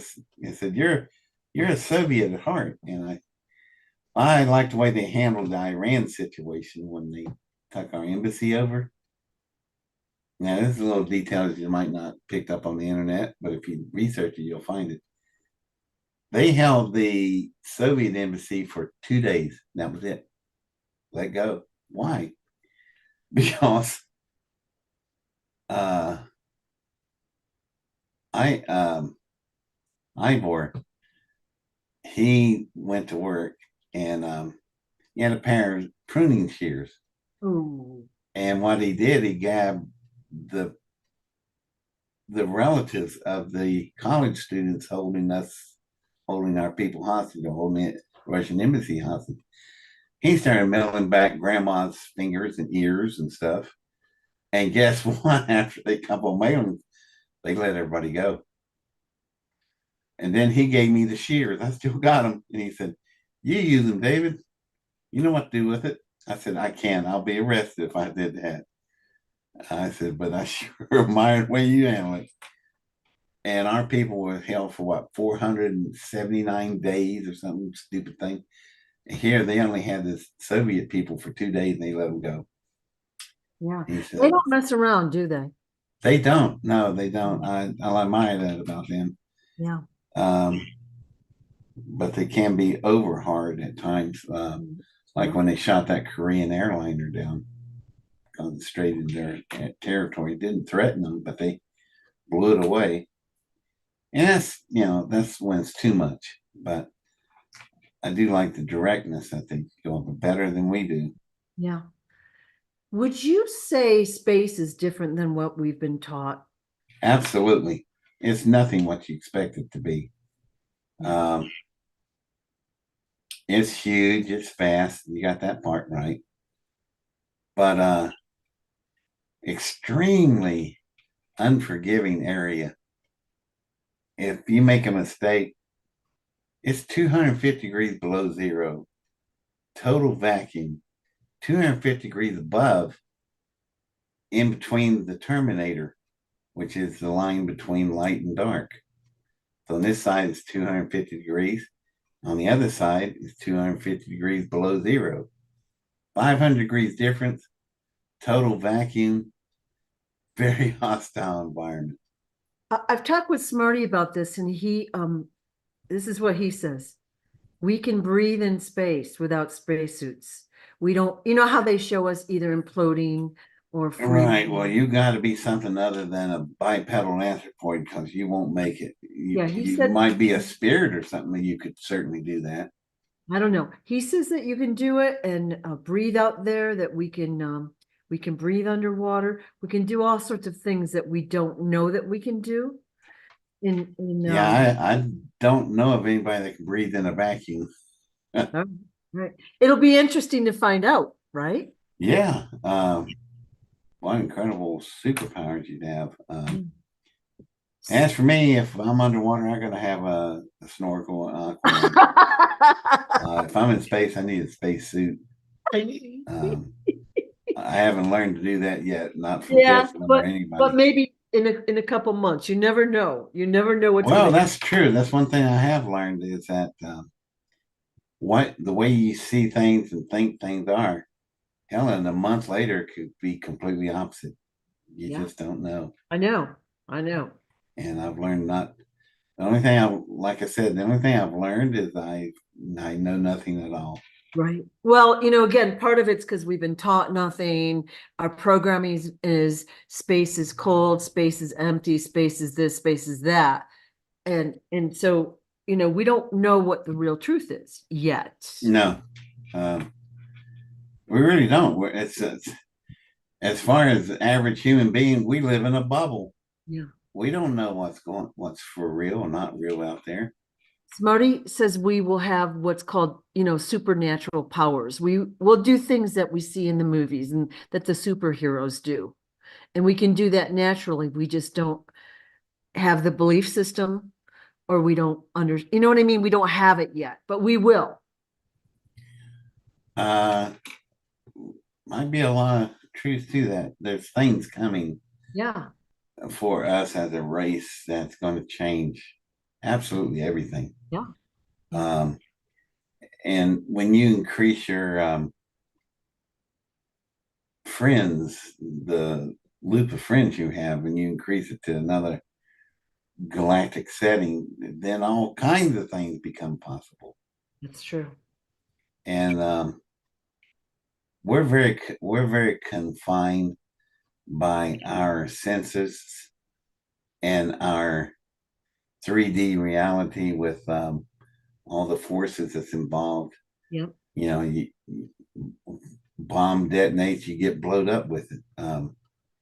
May not be true. All this stuff, what he's alluding to about superpowers, could be you just have the ability to operate outside known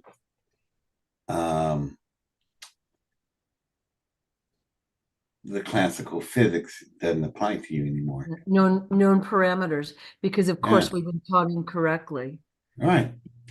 So yeah, and so one like frequencies, okay. We only have a limited range of sight, a limited range of hearing. We know dogs and cats have a wider range of sight and hearing than we do. And They do. so how do we know what we really should have? We We don't. don't. We don't. The answer is we don't. Yeah. Um, we're handicapped so badly. Yeah. Stuff we have no clue to know. Yeah. Um, I'm having a hard enough time just dealing with the normal things where they're normal, Yeah, I know. and I've been exposed to a lot of stuff most people would have blown a fuse on by now, Yeah. and still can take it all. But there's just the possibilities of things are. Mr. Spock said, infinite, infinite possibilities, infinite possibilities, infinite combinations. Um, True. Yeah, I agree with that. I wish So have you ever used, to your conscious knowledge, a Stargate or a portal? not that I'm aware of. I don't think I have. Hmm. Um, there have been moments where I'd be somewhere and I'm going, "How did I get this?" So I just refer to Bud Hopkins, not around anymore, but missing time. I thought, I've had some missing times.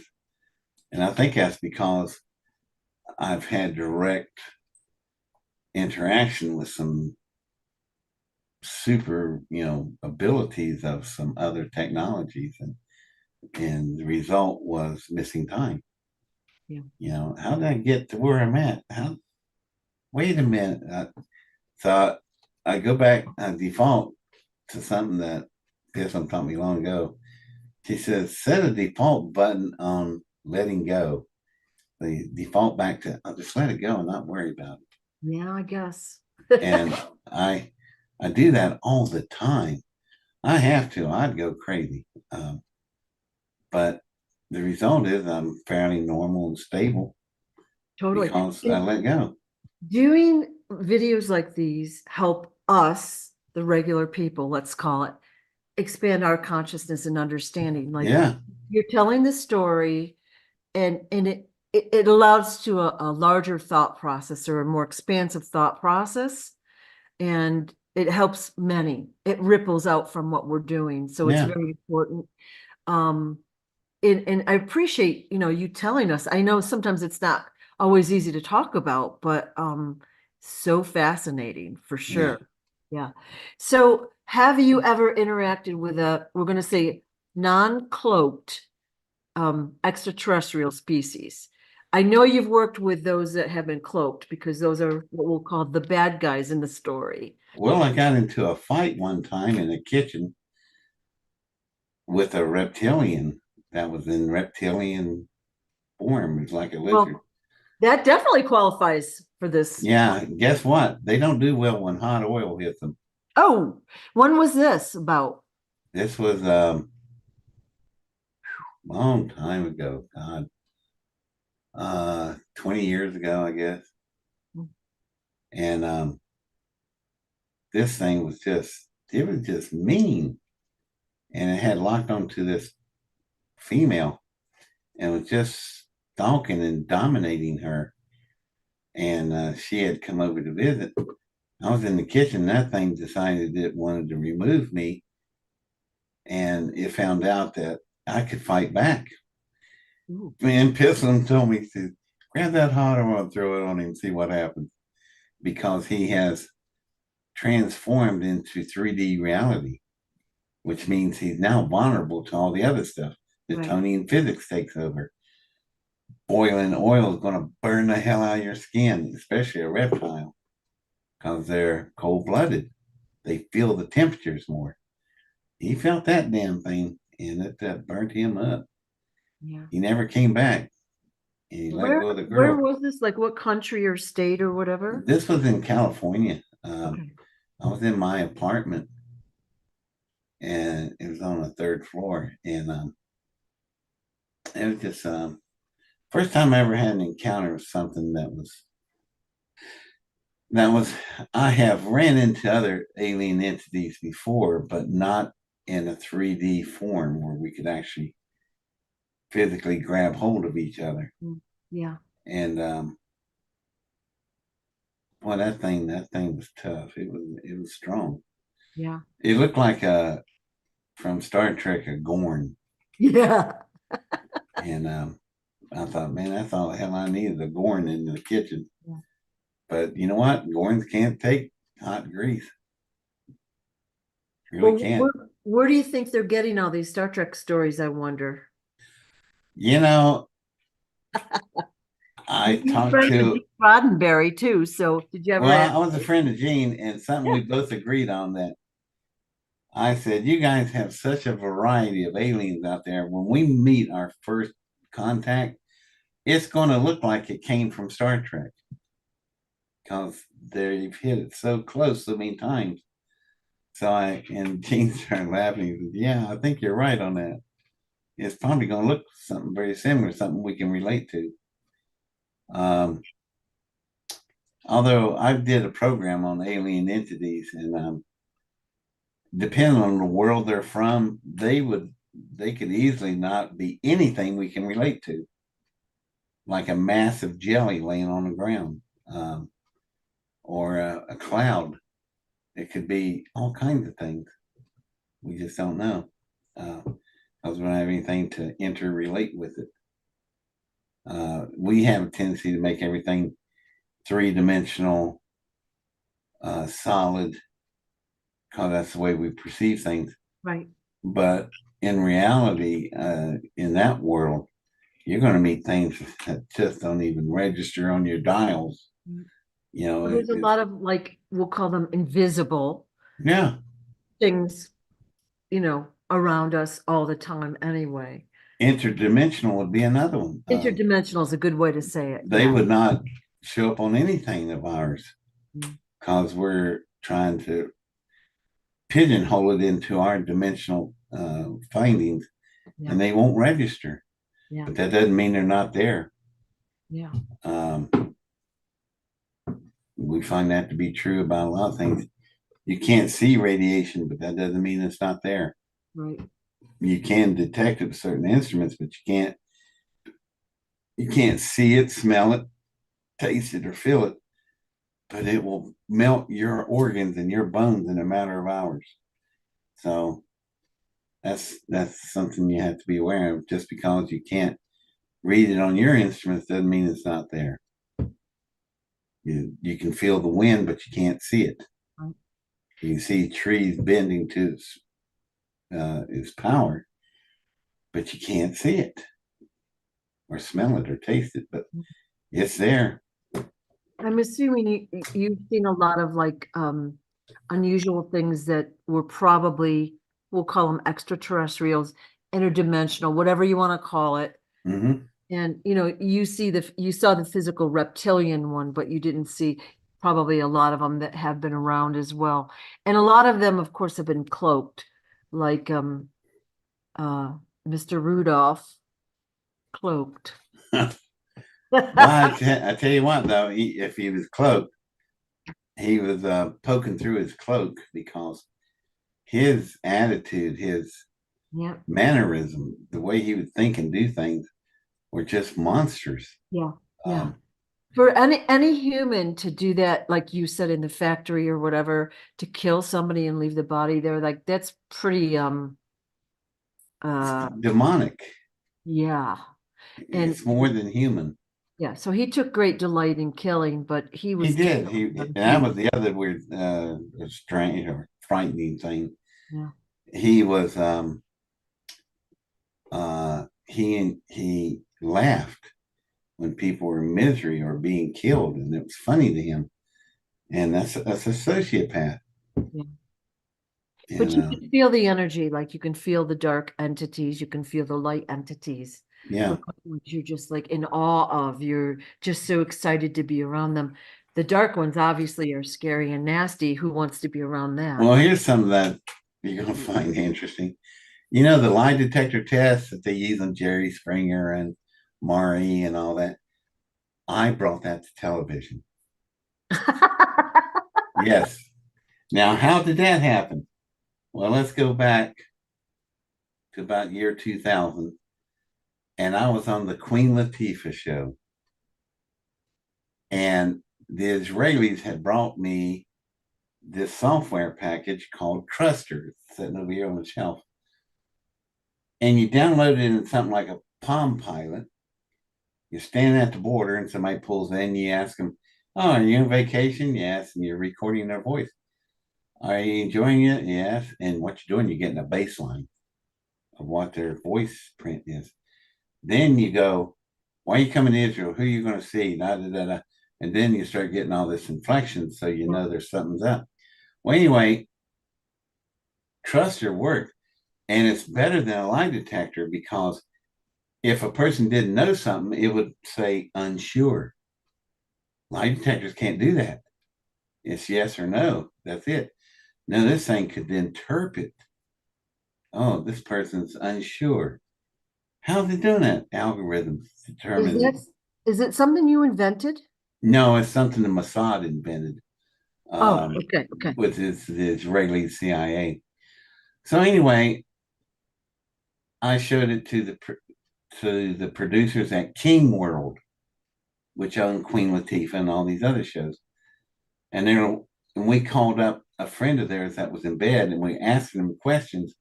And it just spot on, just dead ringer the person completely. Even when they hit something, they said they're not going to know this answer. Trust her, we'll figure it out. And sure enough, it says not sure, 86% not sure. And they went, damn, this thing works. I said, yeah. So they put me on Queen Latifah's first show, and she's got this boyfriend girlfriend, and the boyfriend's sitting there, and I'm talking to him, I'm getting his bass lines, and Queen Latifah looked at it and she goes, "Why is it all straight lines?" And I went, "Is it not working?" I said, "It's working." "Well, what's wrong?" "It's him. He's a sociopath. He's not registering because it's flatline." So after the show, I told the girl, see, the guy had killed her bird, a cockatiel, and he bought another one, looked just like it, but it wasn't. She could tell it wasn't her bird. I said, "He killed your bird. He's replaced it with another, but he's a sociopath. He's going to kill you. You have got to leave him this week or he'll kill you." 3 weeks later, Queen Latifah called me and the girl was killed by him. So yeah, so where did the lie detector thing come from? Me. I brought it to television. Because after that, they started using lie detectors on, oh, what's his name? Steve, something. Um, Steve Wilkos, and then Mari, and then all owned by the same producers, and then Jerry Springer. And but they use it mostly on Mari and Steve Wilkos. Now they've got other programs using it, but I brought the whole concept of bringing a light detector in the year 2000 to King World. And that's like for reality TV mostly. Yeah, and I just did it because I want to know what the guy was doing, and my luck, the first person I put on the machine is a sociopath. But I nailed it, and I said, "He'll kill you if you don't leave." He killed her. Queen Latifah became a believer after that. It's awful. Awful. It is. Yeah, the girl didn't listen. No, she didn't. Yeah. Didn't believe me. Yeah. And I told her the machines tell me the truth. And I know what sociopaths will do. He's going to get scared that you're going to close in on him and he's going to kill you. And a sociopath will shoot his mother dead and eat dinner right in front of her. Yeah. No conscience. It just doesn't bother. No remorse, right? None. Right. It doesn't even show up on the dials. Yeah. Well, let me ask you, you've had an interesting and unusual life, and Yeah. we've agreed it's not over yet, okay? No, it's not. So Eh, is there anything you would have done differently? oh God. Yeah, there's woulda, shoulda, coulda type Yeah. thoughts. Probably yes, but the answer still be stuff that caused you pain. Sometimes you need that pain to make up who you are, um, or you suffer bad things, but they form you into a better person. You're stronger afterward. You're stronger and Right. stronger, Exactly. Yeah. No, I wouldn't try second guessing any of that stuff because there's so many entities involved with me. I don't know which way the things would have went. Mm. But could I change a few things? Yeah, but I wouldn't do it because when you make a decision, should I go left or should I go right? It determines on what you are in the future. And if you start messing with that, you will become unstable. So I don't want to do that. So Well, you'd second guess yourself, you know what I mean? Like, oh, sometimes yeah. with me, I'm my case, it's 3 and 4 times because there's all kinds of people weighing in on stuff. I like watching the time travel movies because then, they go back in time to try to correct stuff and then they screw it up worse and it gets confusing. Butterfly effect. Yeah. And you wouldn't want to do that. I don't know if that kind of stuff is true or not, but I wouldn't want to find out. I know we had talked before and you had great regret about blowing up the rock at Pitholem, which I can Yeah. understand. But, obviously it was the logical choice. You had your back up against the wall and there were no repercussions at that point. And if you didn't do that, that would have, you potentially could have led to the death, not Of you personally, but your invention billions. could Yeah. have, And it's just, yeah.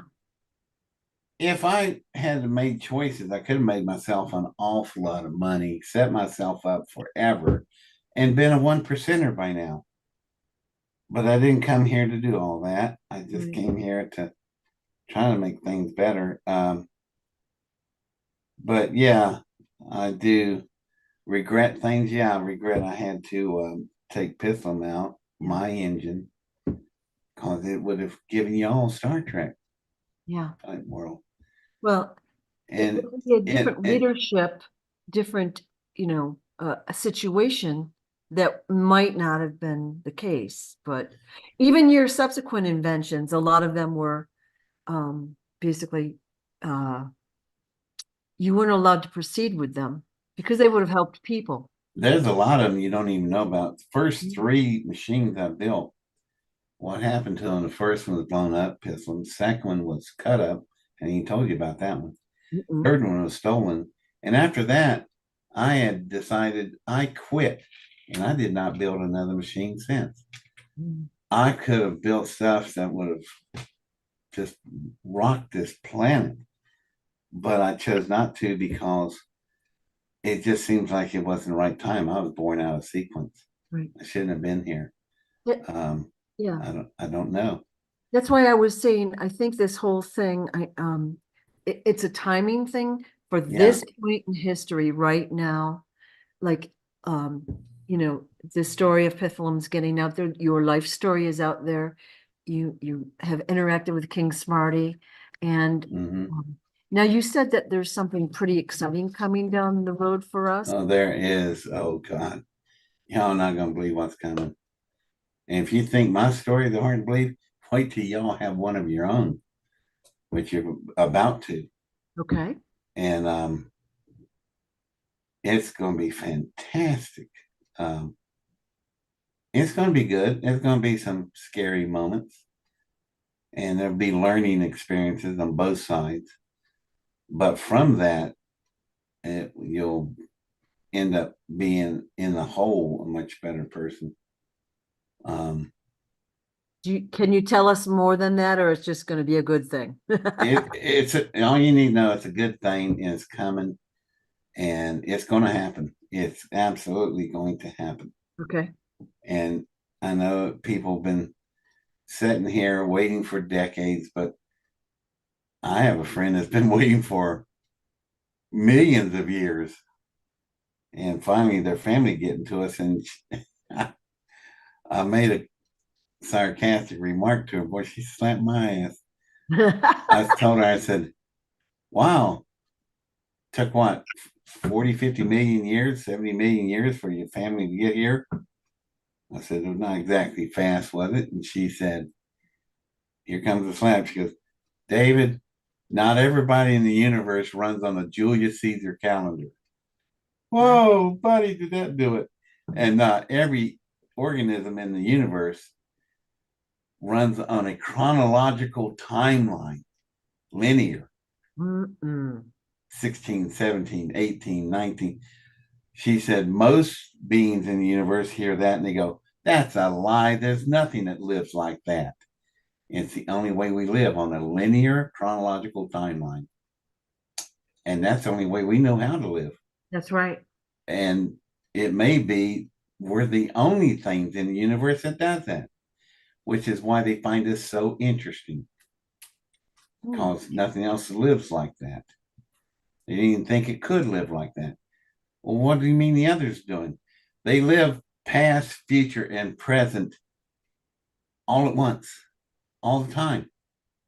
I can't even imagine what that's like. No, you can't imagine because we think of it like you said, linearly. Yeah, we're on a linear chronological timeline Yeah. that's so rigid that it cannot deviate. From age 1 to age 90. Yeah. Linear in chronological order 16, 17, 18, 19, 20. And we may be the only things in the universe that lives like that. Isn't that a mind concept? So you implied that Pitholem's family is on her way, and you kind of implied that they have a different time. Oh, yeah. So like What? maybe a million years of our time is like an hour their time or Yeah. something. Because I pointed out to her rudely, which was a mistake. I said, hey, when one of our pilots go down, hell, the same day we're in motion to go get them. Same day. And here you've been sitting there for how many millions of years? Yeah. And she goes, well, not everybody runs on a Julius Caesar calendar. Oh, God. Yeah. Or live on a linear chronological timeline. And suddenly I felt about that big. Well, was it actually a pretty good answer, you know? It was an excellent answer. Yeah. A truthful answer. Yeah. Um, you had said to Dr. Sala in his interview with you that Pitholem had told you she was a princess, right? Yeah. And we were like, I could see the wheels turn, and he's trying to figure out, like, how can a ship engine be a princess, you know? And it is a good question, is it? She's more of a consciousness. And Prince Charles is a pilot. How could Prince be a pilot? Because he's serving his country. yeah, No big deal. If you can't get that through your head. So how could a princess be what might look like a laborer? It's because she's in servitude. yeah. They have service too, and also it's a great way to learn things. Well, she's probably seen a lot of the galaxies and And royalties don't like, not all royalties want to live above the subjects. They like living with the subjects. mm, So I thought, oh boy. And yeah. I just, when she said that, I was a little taken back. I thought, wow, I thought you were just a maintenance worker. But then again, Prince Harry is a pilot in the British Navy. He has a rank, but he's just a pilot. So, doesn't even have command of a squadron, Mhm. just his own aircraft. So that was yeah, I could say I was put in my place again. Yeah. Well, yeah. It's just a curiosity question because it's hard to understand. Now you're working on artwork right now of Yeah. what you saw. So I know this is hard. How long will it be before that comes out? Like how long? Okay. Well, we just finished 6 illustrations that shows the time I entered the hangar and went underground and saw Pithum there and come back up. 6 pictures there. And let me tell you, the detail was enormous in each drawing. I had to think and remember so much because a good illustration artist, they need everything they can think of to help them guide the drawing. Yeah. And we got complicated things worked out. The thing that biggest stumbling block for them was a door. The door, which was built like an iris of a camera. They Yeah. just could not get that concept right. And fortunately, I knew clips in movies of where they could go and look at things to see how Yeah. of what I was talking about, because the particular problems they've worked out in the film, the illusion of it, or at least how it actually operated. Yeah. So that was pretty cool. But there are because of my memory, there are literally hundreds of drawings to do yet. Things I can remember. And I remember everything. Um, there was a measurement once took on this door device I worked on 40 years ago. And we had to calculate its ability to swing left and right. Anyway, the answer to that door is 10 3/8 inch. I remember that 50 years back. That's the kind of memory I got. And somebody said, wait a minute, you just gave me a precise measurement, 10 3/8 inch of a door arc that you worked on 50 years ago.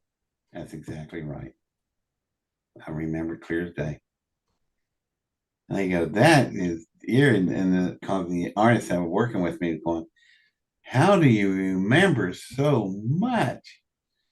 I don't know. It's just there.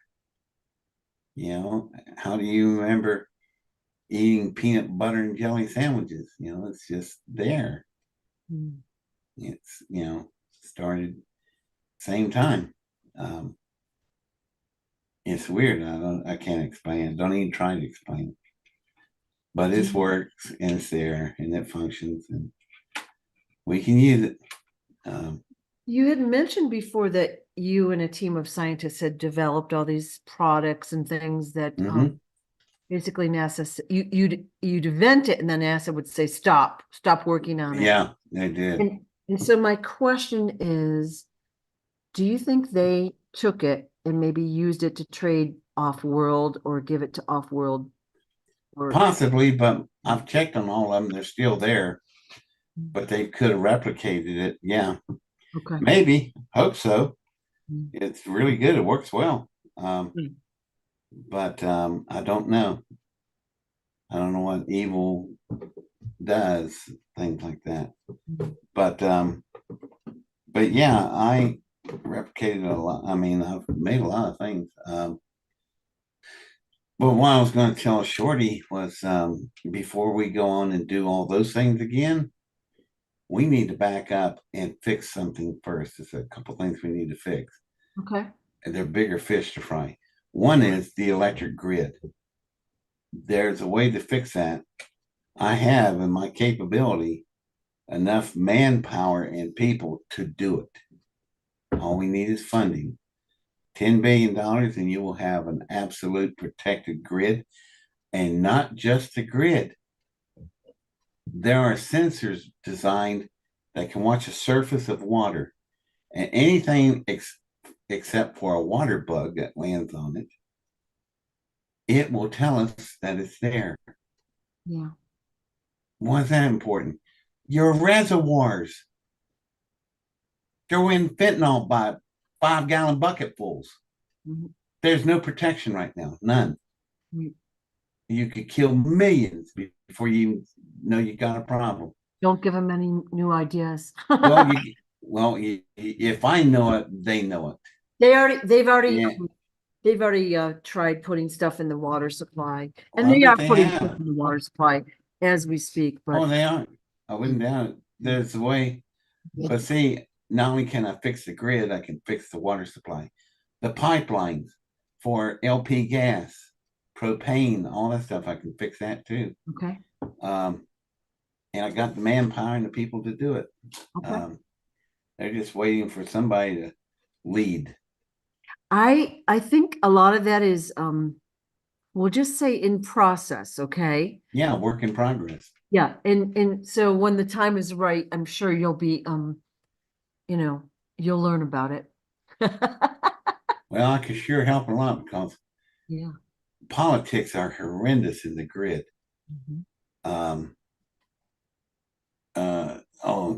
The senator, what is her name? Murkowski of Alaska. She is the chairman of the committee on the grid. She has killed all of y'all. Senator Murkowski has murdered you and your children at least 4 times over now. She has squashed the idea of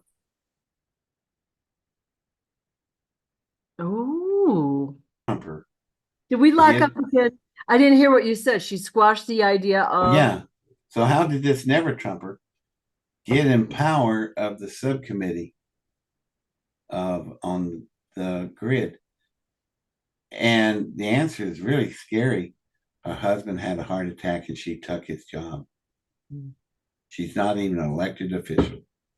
And now she's sitting on the committee of the electric grid. Well, tell me there ain't powers at work. I think, well, you know, again, according to Smarty, we're going to be having free energy devices, and he's been working on them. So, and I don't know any of the technical stuff or whatever, but I'm sure when the time is right, he'll be contacting you about that. Yeah. What he said is that you'll be able to freely play around, invent, and develop new products and things that people can use, and it will benefit society. And you won't be censored like you have been in the past. Well, you're going to like what I just did this afternoon. Okay. Plugged into the socket closest to the fuse box is a device I built. There's another one here on the other end of the house, sets up a field. This was all originally thought of by Nikola Tesla. And if it works, my power bill will be 50% less. Mm. What would those little things be worth? Yeah. Yeah. So, Well, there's a lot of great things coming down the road. oh, there is. Boy, there really is. Yeah. Have you ever heard of vibranium before? I've heard of it. I've even seen it. Yeah. But I don't really know what it is. I don't even, I'm not even sure if it's on the atomic table. I don't think it is. I don't believe it is. Yeah.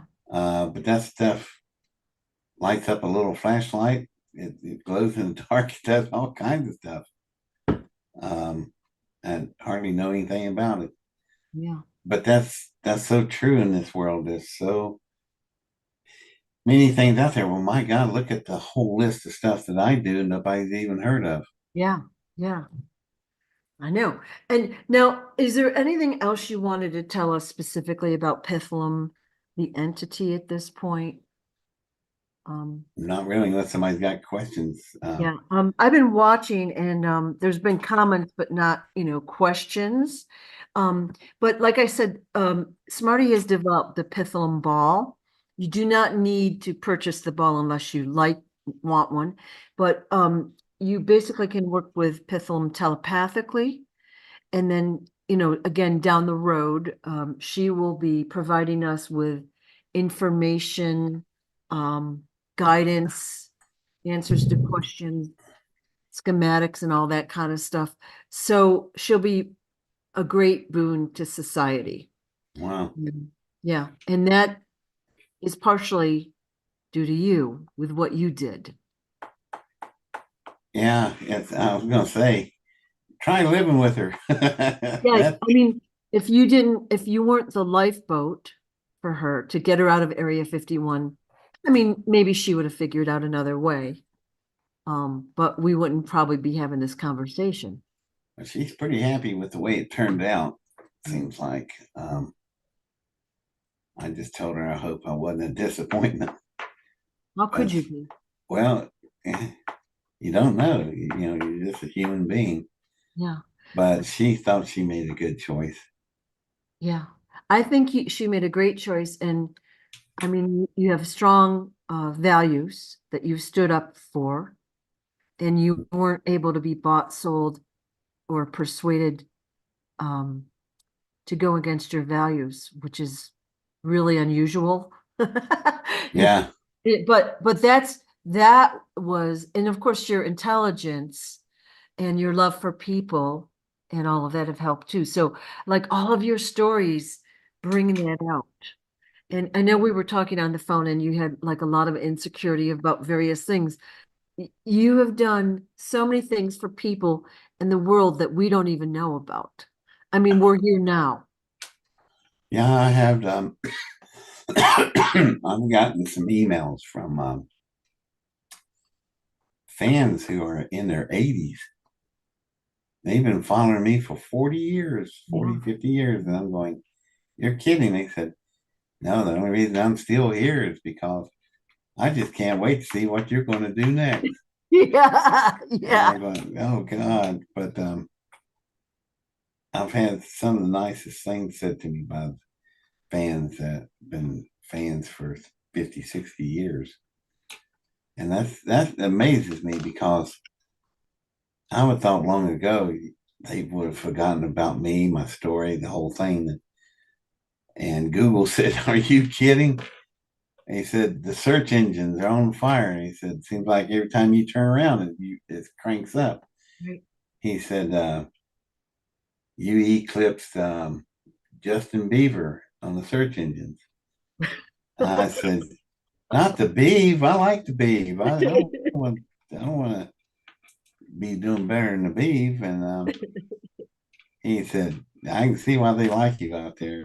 He said, you're fun to talk to. But he said, it's no joke. He said, we had to move you out of the category your name was in to a different category called persons of interest. And I went, oh God, did I kill somebody? And they said, no, it's just you're cranking the search engines up so much. He said, you're in the top 2%. And he goes, that's quite a bit for a person's not even actively trying to promote things. I said, Right. active? I said, hell, I don't do anything. Yeah. You Just know, I living said, your life. I just, I'm just here. And it's, it's like, I don't even, listen to what I'm telling you. If you don't even remember my name, that's fine. It's not important. What's important is what I'm telling you. So, and the guy at Google said, well, buddy, they know your name. Your name is all over the place. Yeah. Yeah. It's true. He said, I'd like to meet you one day. And I went, okay. So, it's just, I don't know. I'm a little taken back, flattered, embarrassed sometimes. People pay that much attention to me. But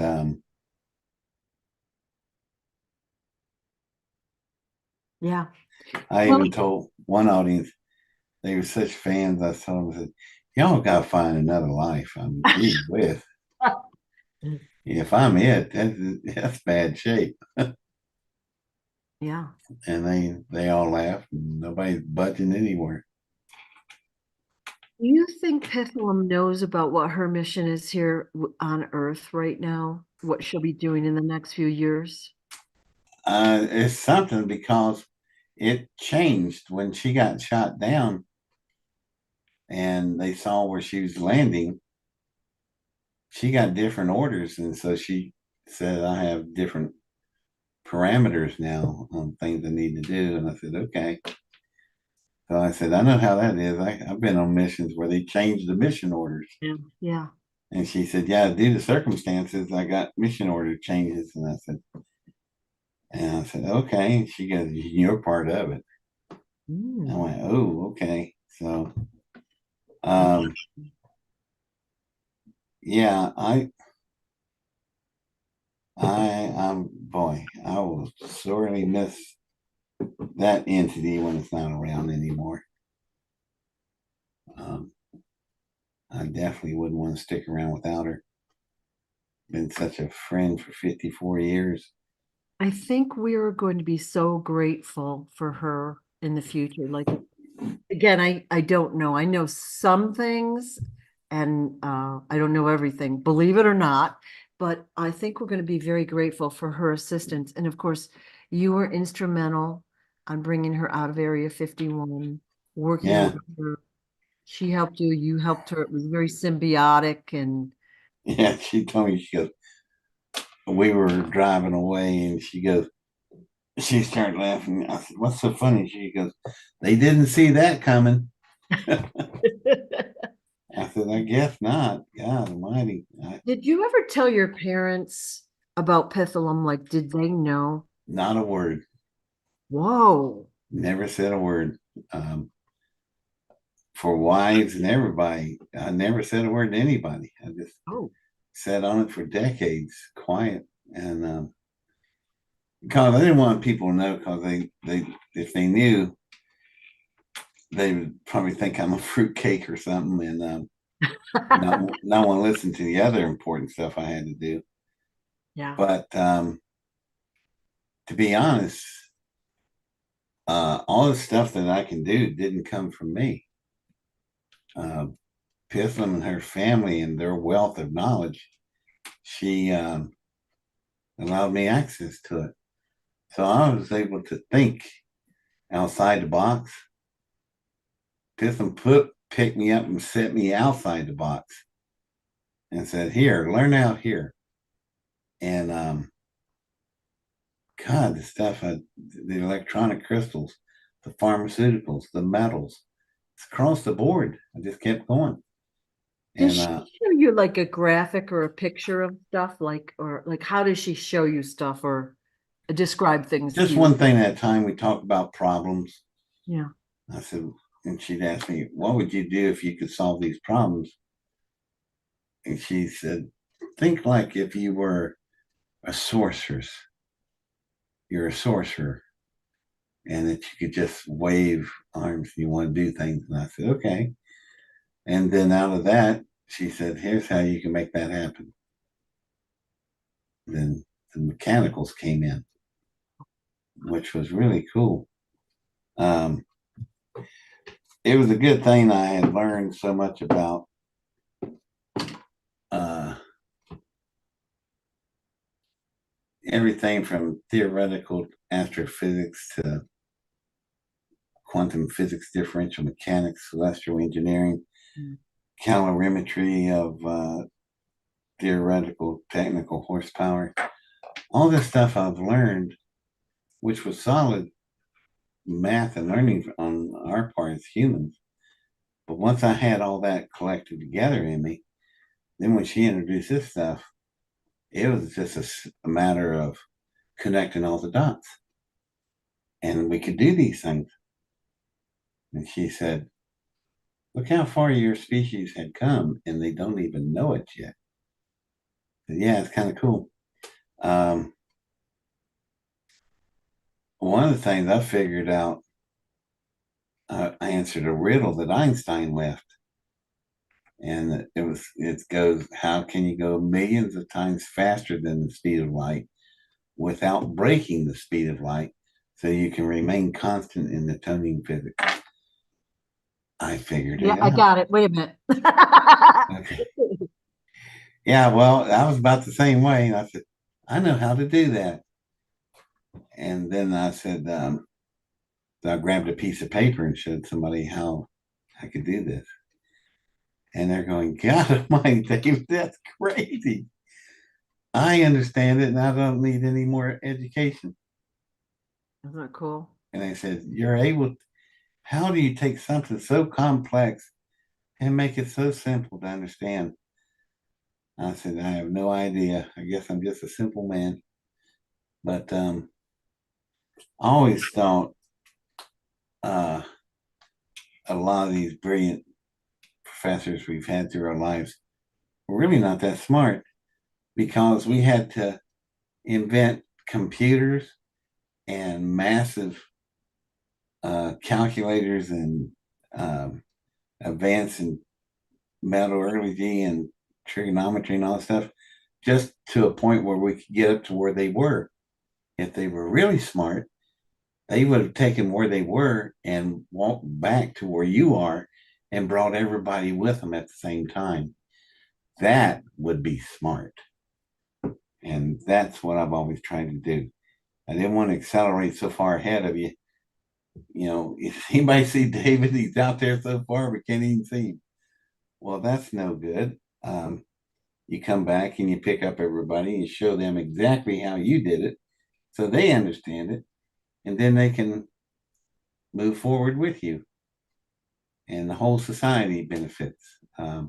Yeah, many ideas, like more people could create better things, you know what I mean? Yeah.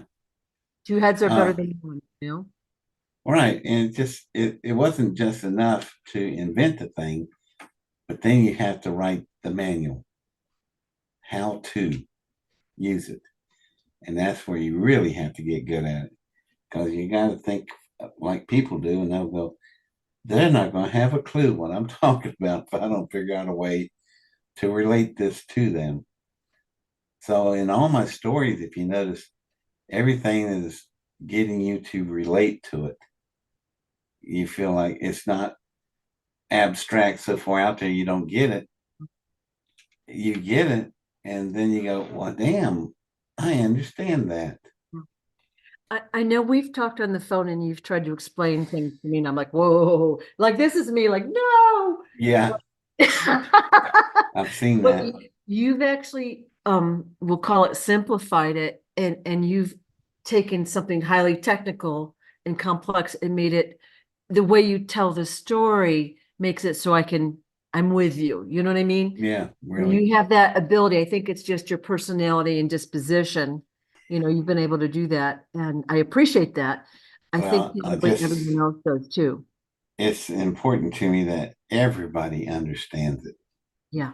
I had a good friend, Carl McNair, still a good friend. Um, his brother was Ron McNair, the black astronaut that died on Challenger. And he runs the McNair Foundation.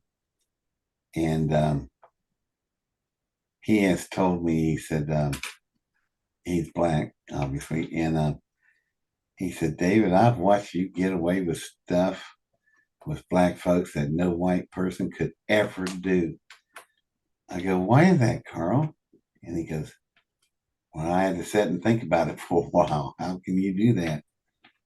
He goes, what it is with you, black folks pick up on, your sincerity is so strong. Yeah. I've asked my friends, y'all understand what he's saying? No. But he cares so much that we understand this. I'll stand here and listen to him all day Yeah. because he wants me to know this. So it's obviously important to him and important for me to know. Yeah. Yeah. So he said, we're going to sit here and we're going to listen to him until we finally figure it out. You're not rolling your eyes, you're not impatient, you're not huffing and No, shying.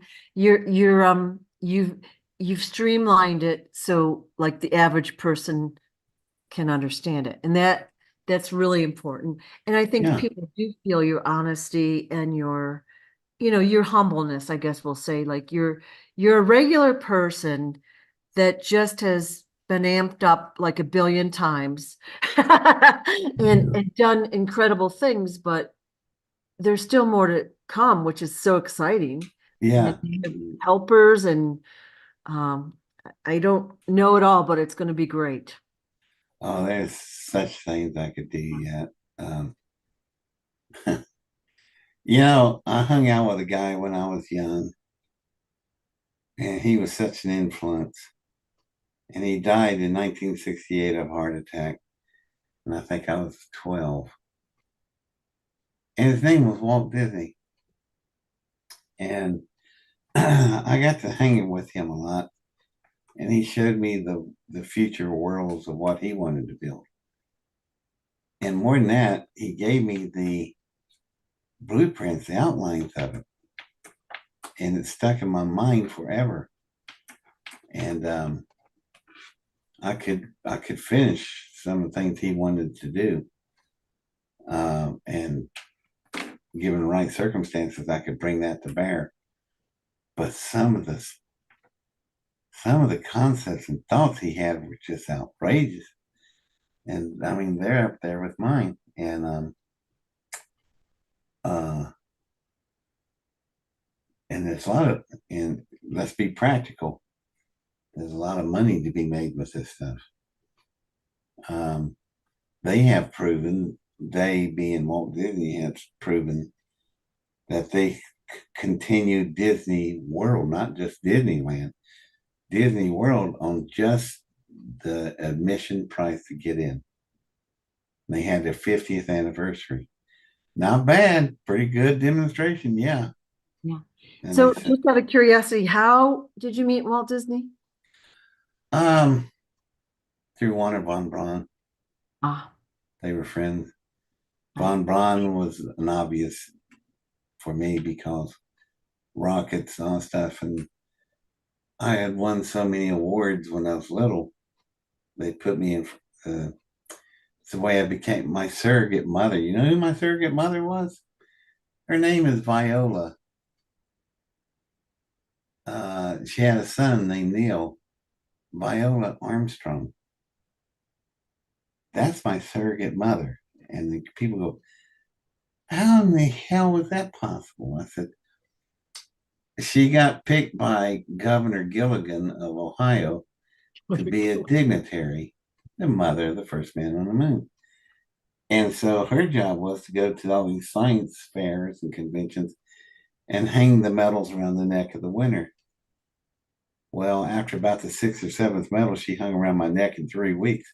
She looked at me, what are you doing, child? I said, I guess I'm kind of busy. She said, well, can you come over to my house? Oh, well, hell yes, I can. And we became good friends. And I did not become good friends with Viola because of Neil. I rarely talked to Neil. There was a funny story. I ran in over Wapakoneta, Ohio to their home. She was out back getting the canning jars ready because we were canners. We canned together. And Neil was in the kitchen visiting. And I went, hi, Neil. He goes, you're David. I said, yeah. Boom. I went right past him. And Viola came up to me a day later and she said, you know, Neil said you came through the kitchen in a blur. And I said, okay. And I said, he said, Mom, if I didn't get out of the way fast enough, I swear I think David would put a footprint on my head to get back here to you. I said, oh, I didn't hurt his feelings. And she said, when you get a minute, could you talk to Neil? Now, how many times does a person get asked that question? Oh, yeah, that's cool. And so I spent time talking to him and we became friends, but he liked me most of all by the way that I liked his mother. He thought that was so cool. He said, you don't care if I'm an astronaut, went to the moon or not, do you? I said, not really. I'm here for your mother. I want to learn about cannon. And he goes, that is fabulous. All that rocket stuff you got, and you are into canning with my mother. I said, absolutely. Your mother's great. And he goes, and this is rare for Neil to say this to you. He said, you're welcome in my house or my office anytime you want to show up. And I understood that was a huge stretch because he was a recluse. That's super cool. Super cool. Yeah. And we had a lot of talks, but he liked the way I was his mom's best friend. Yeah. Um, I've got memories of that stuff that's really strange. For instance, when Neil was sleeping on the moon for the first night, people would ask me, where are you? Oh, I was at home. No, I wasn't. I was sleeping in Neil Armstrong's bed, childhood bed. Viola put me down there. And then, Wow. like, I hate that question. Where were you when Neil was walking on the moon? I'm sitting there going, well, I can either A, lie, tell everybody I'm at home watching TV, or B, tell the truth. So where were you when Neil was walking on the moon? Well, let's see. I was sitting in the living room floor, uh, leaning back against the knees of Viola Armstrong, Neil's mother. And the original 7 Mercury astronauts, all 7 were in front of me on the floor. That's where I was. And people stand there, they blink their eyes at you, and you go, they ain't believing this for nothing. And God strike me dead, it's the truth. Um, it's just the way the whole thing developed and went down that way. And Super interesting. it's just Yeah. growing up. Yeah. Just typical day at the office. And I- i- Is there anything else we should talk about or know about Pitholem at all? I mean, um, feel like we've answered the questions I pretty much had, but what I thought we, go There's ahead. the one of them is an answer or an observation. And this comes from the younger females because their hearts. But they're sitting there going, is there a romance anywhere in all that? That's a fair question. And I hadn't planned on it, but then the best romances are the ones that you don't plan. I said, I don't know. It's got some problems. First of all, I'm human, she's not. So at least we should have the same species, and we're not even at that starting with that. She's got something on her mind. I don't know what it is, but I think she's going to absorb a female body, human female. And I asked her, why do you want to do that? And she said, and then I asked her, well, you're going to be a teenager? And she goes, no, I'm going to be about 2 years behind you. I go, well, wait a minute, you're cutting yourself short. We only got so many years here as humans. Yeah, but at least I would be in the right range with you. I said, what are you thinking? And she says, well, I've been with you 54 years. What do you think? And I thought, well, I said, I'm not even going to think about that. I said, so yeah, she's, as one person found out very badly, don't say bad things about me to her or she will go off on you, and it's not good. Very protective. So, and she's been concerned about all the wives living and dying, how that's affected me. I said, yeah, it's taking its toll on you, really. yeah. So yeah, there seems to be, I ain't planning on any romance, but there's an affection there between us for sure. Can't spend 5.5 decades with somebody that close to you and not get to know them. But I don't know. And I said, there's another problem. She goes, what's that? I'm not a prince.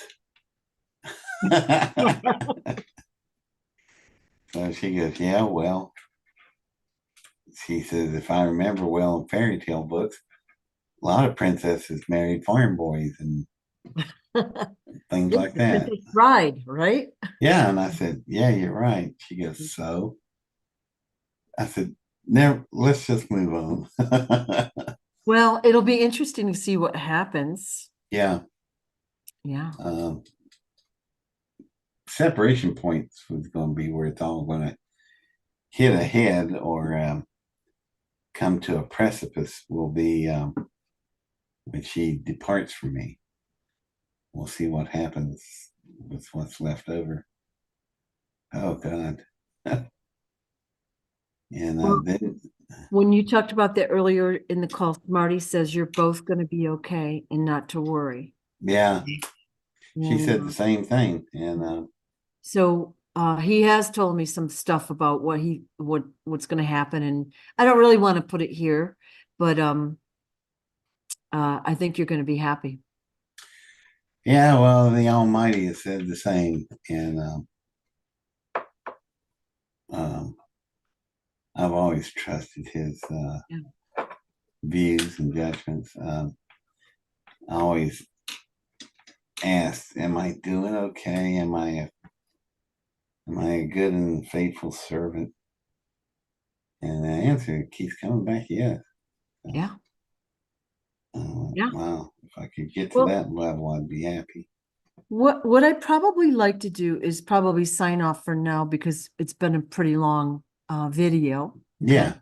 And then if you're agreeable and interested, we could maybe talk another time. And I'd like to Sure. hear more of your stories. Like we got to like when you were first in, in the army, and Mhm. kind of, we talked about that, but I know you've got so many stories, and people are fascinated by the stories, and The you, stories are crazy. I know. So if you would be willing, we'd love to hear more of those, and I'm sure I'll have more Sure. questions by then.